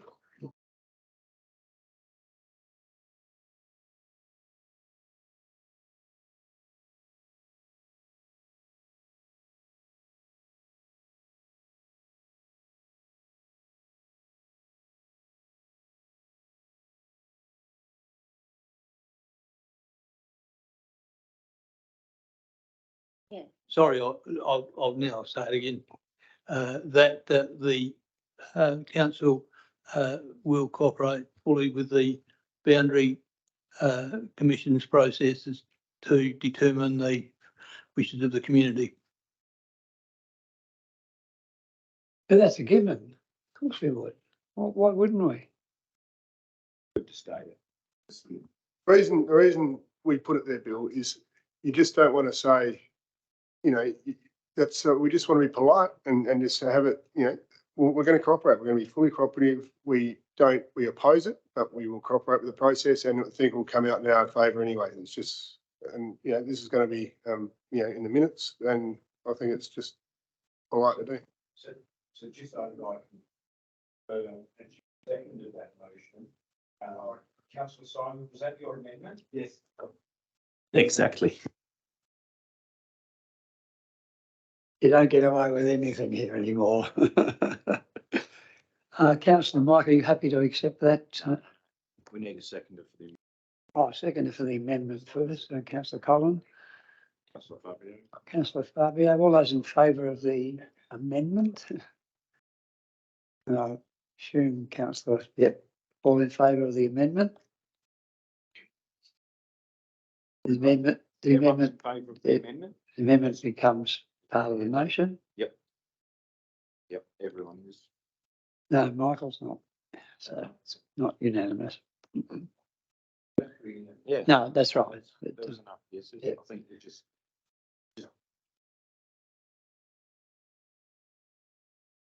Carry, perfect, so that. The amendment was. Sorry, yeah, the amendment was moved by Colin. Sorry, by Simon. Moved by Simon. Simon. There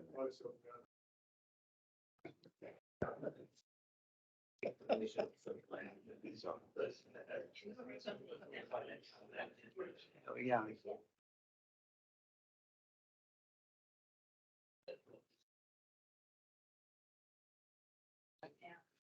Yeah. Okay, I think I can put the motion. I can put the motion now, councillors. Are all those in favour? Those against? Then it becomes the motion. So this is the motion. All those in favour? Those against? That's carried. Thank you, councillors. Yeah.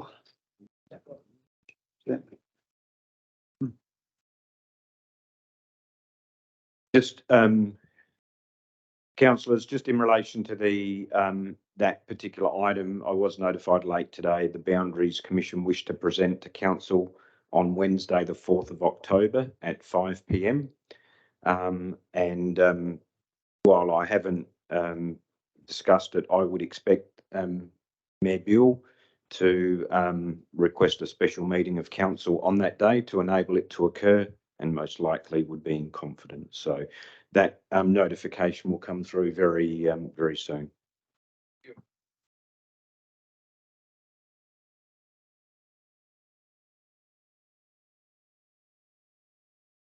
Wednesday, the 4th of October, so it looks that way.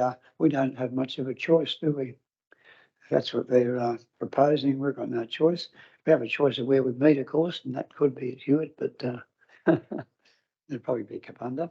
But 4th of October doesn't give us a heck of a lot of time, does it?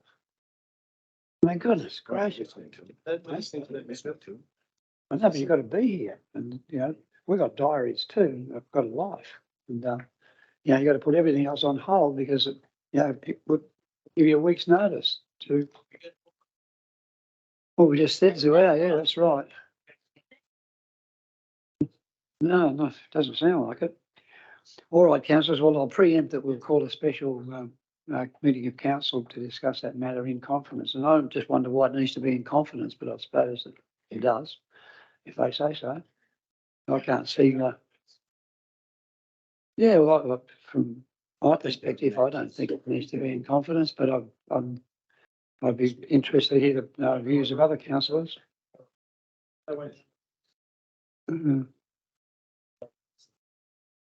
No, that's true.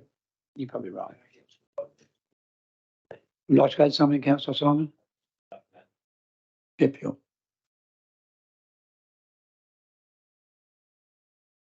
I just wondered, why is this a special meeting? The part of the engagement strategy on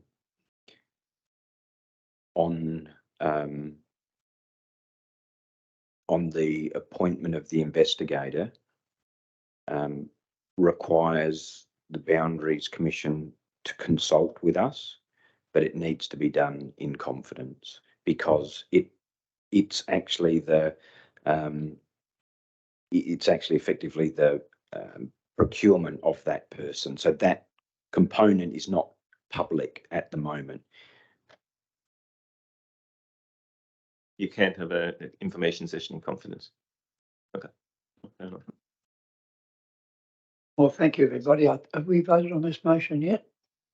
No. I won't ask for any more questions or comments. We'll put the motion. All those in favour? Those against? That's carried.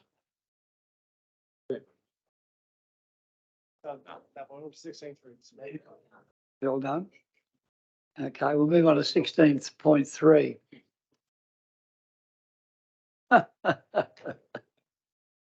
I'm being misled here.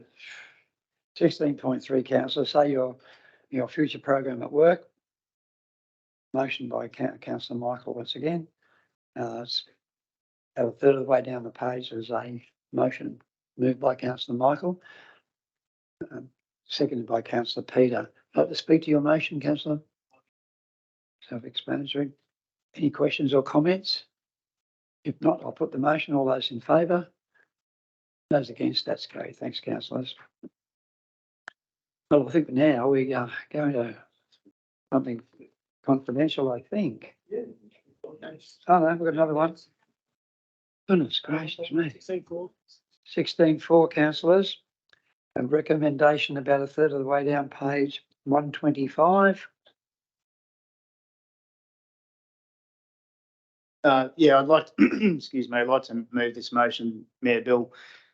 This came to me, I suppose, at the conference that I attended with Councillor Dean and the staff at the Local Government Works Conference, where we had some very engaging presentations from people who had some very forward-thinking ideas about placemaking, with a bit of a focus on regional areas in particular and how to encourage people to make, a place like Kapunda as an example, as a destination like we heard sort of from Bridget earlier. One of the things that came out of that presentation was around how you design sort of streets and in particular sort of main streets to be a place where people come. And I think, as I recall, Councillor Dean, they come and they don't leave until they empty their wallets. And so if they're coming to go to the bank, they're going to stop at the bakery and then they might visit somewhere else. And so it's how do you design that sort of environment where people want to come and stay and spend in Kapunda. One of the constraints to that, I imagine, is the fact that the council doesn't have a great deal of control over sections of its main street. And so we also had a presentation from John Whelan, the Chief Executive of DIT, and he talked about what I recall to be a willingness to look at ownership arrangements of DIT roads and with respect to council. So it was a thought that came out of that. That's what it's about. Happy to hear other views or discussion on it, but I'd like to move the motion on that basis. Thanks, Councillor Michael. Any questions or comments? I'll have a seconder. Councillor Dean. Certainly. Okay. This may, in seconding the motion, I'd forecast the fact that this may alleviate some of the issues that we're having with the backwards forwards over the pedestrian crossing / Wombat crossing, et cetera, speed limits, all that sort of stuff. So, in keeping that at the forefront of my mind, that's the reason behind my seconding of the motion, I guess. Thanks, Councillor Fabio. Councillor Dean. Thank you, Mayor Bill. We've done some taking over of dip roads before, but generally it's been part of a horse trade. We give them something and we take something from them. The reason being that if we take something from them, that's going to cost us in terms of the maintenance and so on. And it's logical to me, I think, that now that we've got East Terrace done, that is actually a heavy vehicle bypass, which will take all the most of the heavy vehicle traffic. It'd be really nice if they looked after that, not us. I mean, originally Gomersall Road was our road, and we handed that to DIT. Took 6 years to do, by the way. But in return, we took over some roads. I can't remember which. And I think I don't know what needs to be in the motion, but it's probably covered by risks and opportunities. There's an opportunity, but we need to do a horse trade, I think.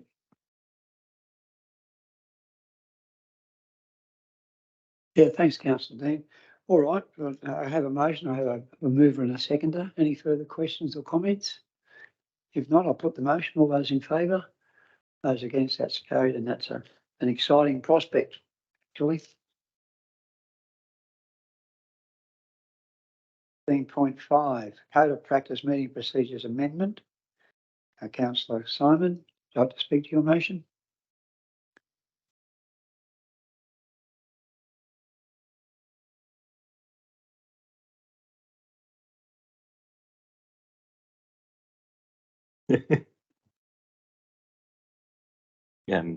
I probably said everything that I would want to say about this before.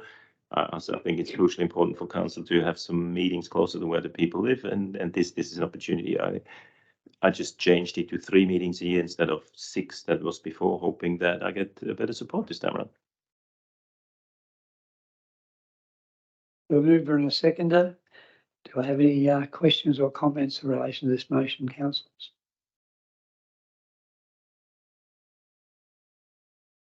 Yeah. Just quickly, I think in light of the previous recommendation from Councillor Phillips-Ryder, I think it's now more important than ever before to have a very strong presence in Hewitt and the surrounding area. Obviously, as Roseworthy, etc., is growing as well. So I think to have 3 meetings a year down at Hewitt would be a fantastic start, I think. Further questions?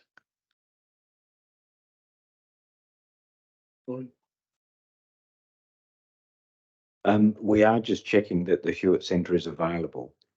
We actually don't know that yet. So before we make a resolution on it, we would need to make sure that the facility is available for us to meet. I don't think we're going to have that information back tonight.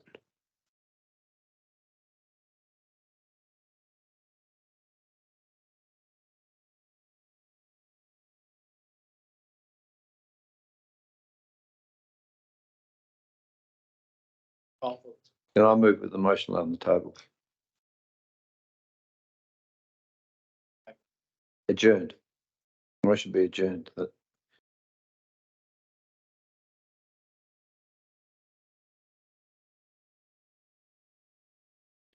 Starting October. No, but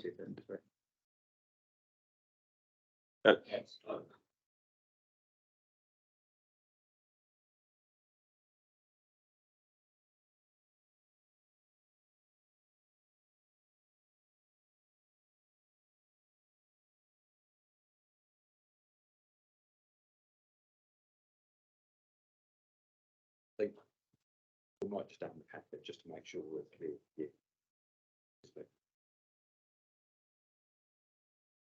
So I think with the starting at the 26th of October or whatever, or October 2023, that doesn't mean that the next meeting, I think that's to be held at least 3 times in the next 12 months. And those 12 months start October 2023. So that has nothing to do with we doing it next October. So there might be a misunderstanding with the wordage there. It's just those 3 months. That year starts in October. And so we got, hopefully plenty of time to find 3 dates. And that's why the report afterwards that you can find hopefully 3 dates on a Tuesday. If you, that motion does have a get out of jail free card in it as well, in that it's unless otherwise desired by council to an alternative location. So if Hewitt wasn't available, the alternative location might be Kapunda, or it might be somewhere else that he choose. So it's got the flexibility which the original motion didn't have. And that makes it, I think, gives us time to solve any issues there might be in terms of quality of sound and all that sort of stuff. Okay, I have a motion on the table and I have a mover. Did I have a seconder? Although I had a draw that. I have a mover and I have a seconder, Councillor Allison. Any further comments or questions, councillors? Understand what we're voting for here. It's very important. I'll put the motion. All those in favour? Those against? The motion's carried.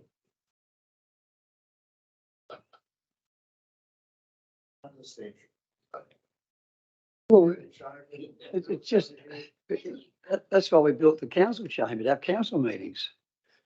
Now we decided we're not going to have council meetings in the council chamber, we're going to have it somewhere else. It's an oxymoron.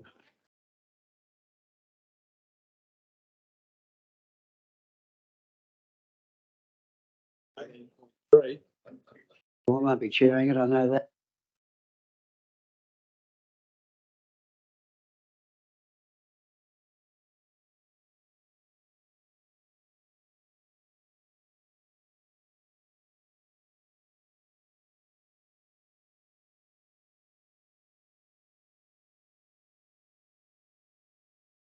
Motions without notice, councillors.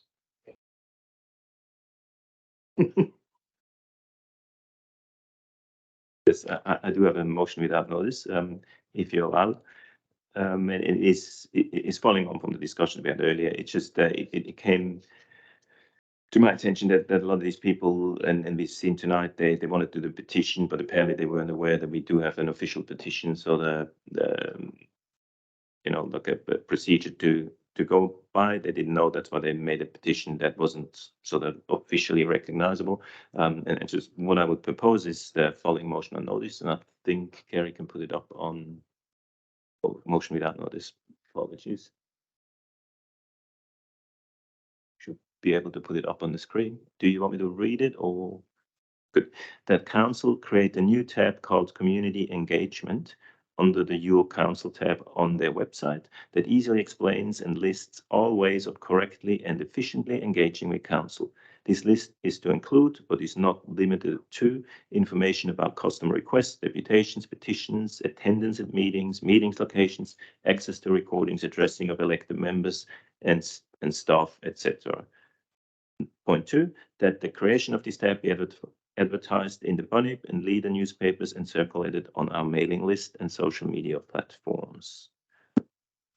And then if I may talk about it as I move it, yeah, I just think there's sort of dispersed information about all that stuff on our website. There's no one-stop thing, and I think it probably wouldn't take the administration a long time to just pull that together and make one tab that just all the information. I mean, we constantly hear the confusion about the Light at Blight email, for example, how to address that we shouldn't address the CEO, or how to contact people, how to file a complaint, all these other things. If you just had one tab that it says community engagement, or it doesn't have to be exactly these things, but you can click and everything that you need to know about how to engage with council, how to move through the sometimes complex procedures of council will be easily explained, and there, I think that'd be a great idea.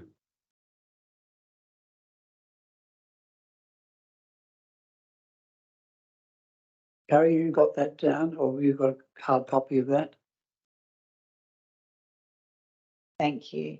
Through the chair, it would just be for clarity, that council, and then you have point 1, and then that council following the creation of the community engagement tab.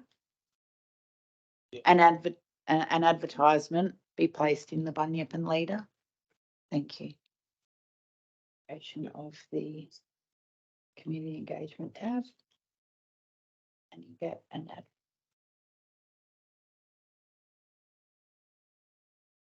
I have a mover and I have a seconder. Is there any further comments or discussion, councillors? Any further discussion on this matter, councillors, or questions? Or smiles or laughing? If not, I'll put the motion. All those in favour? Those against? That's carried.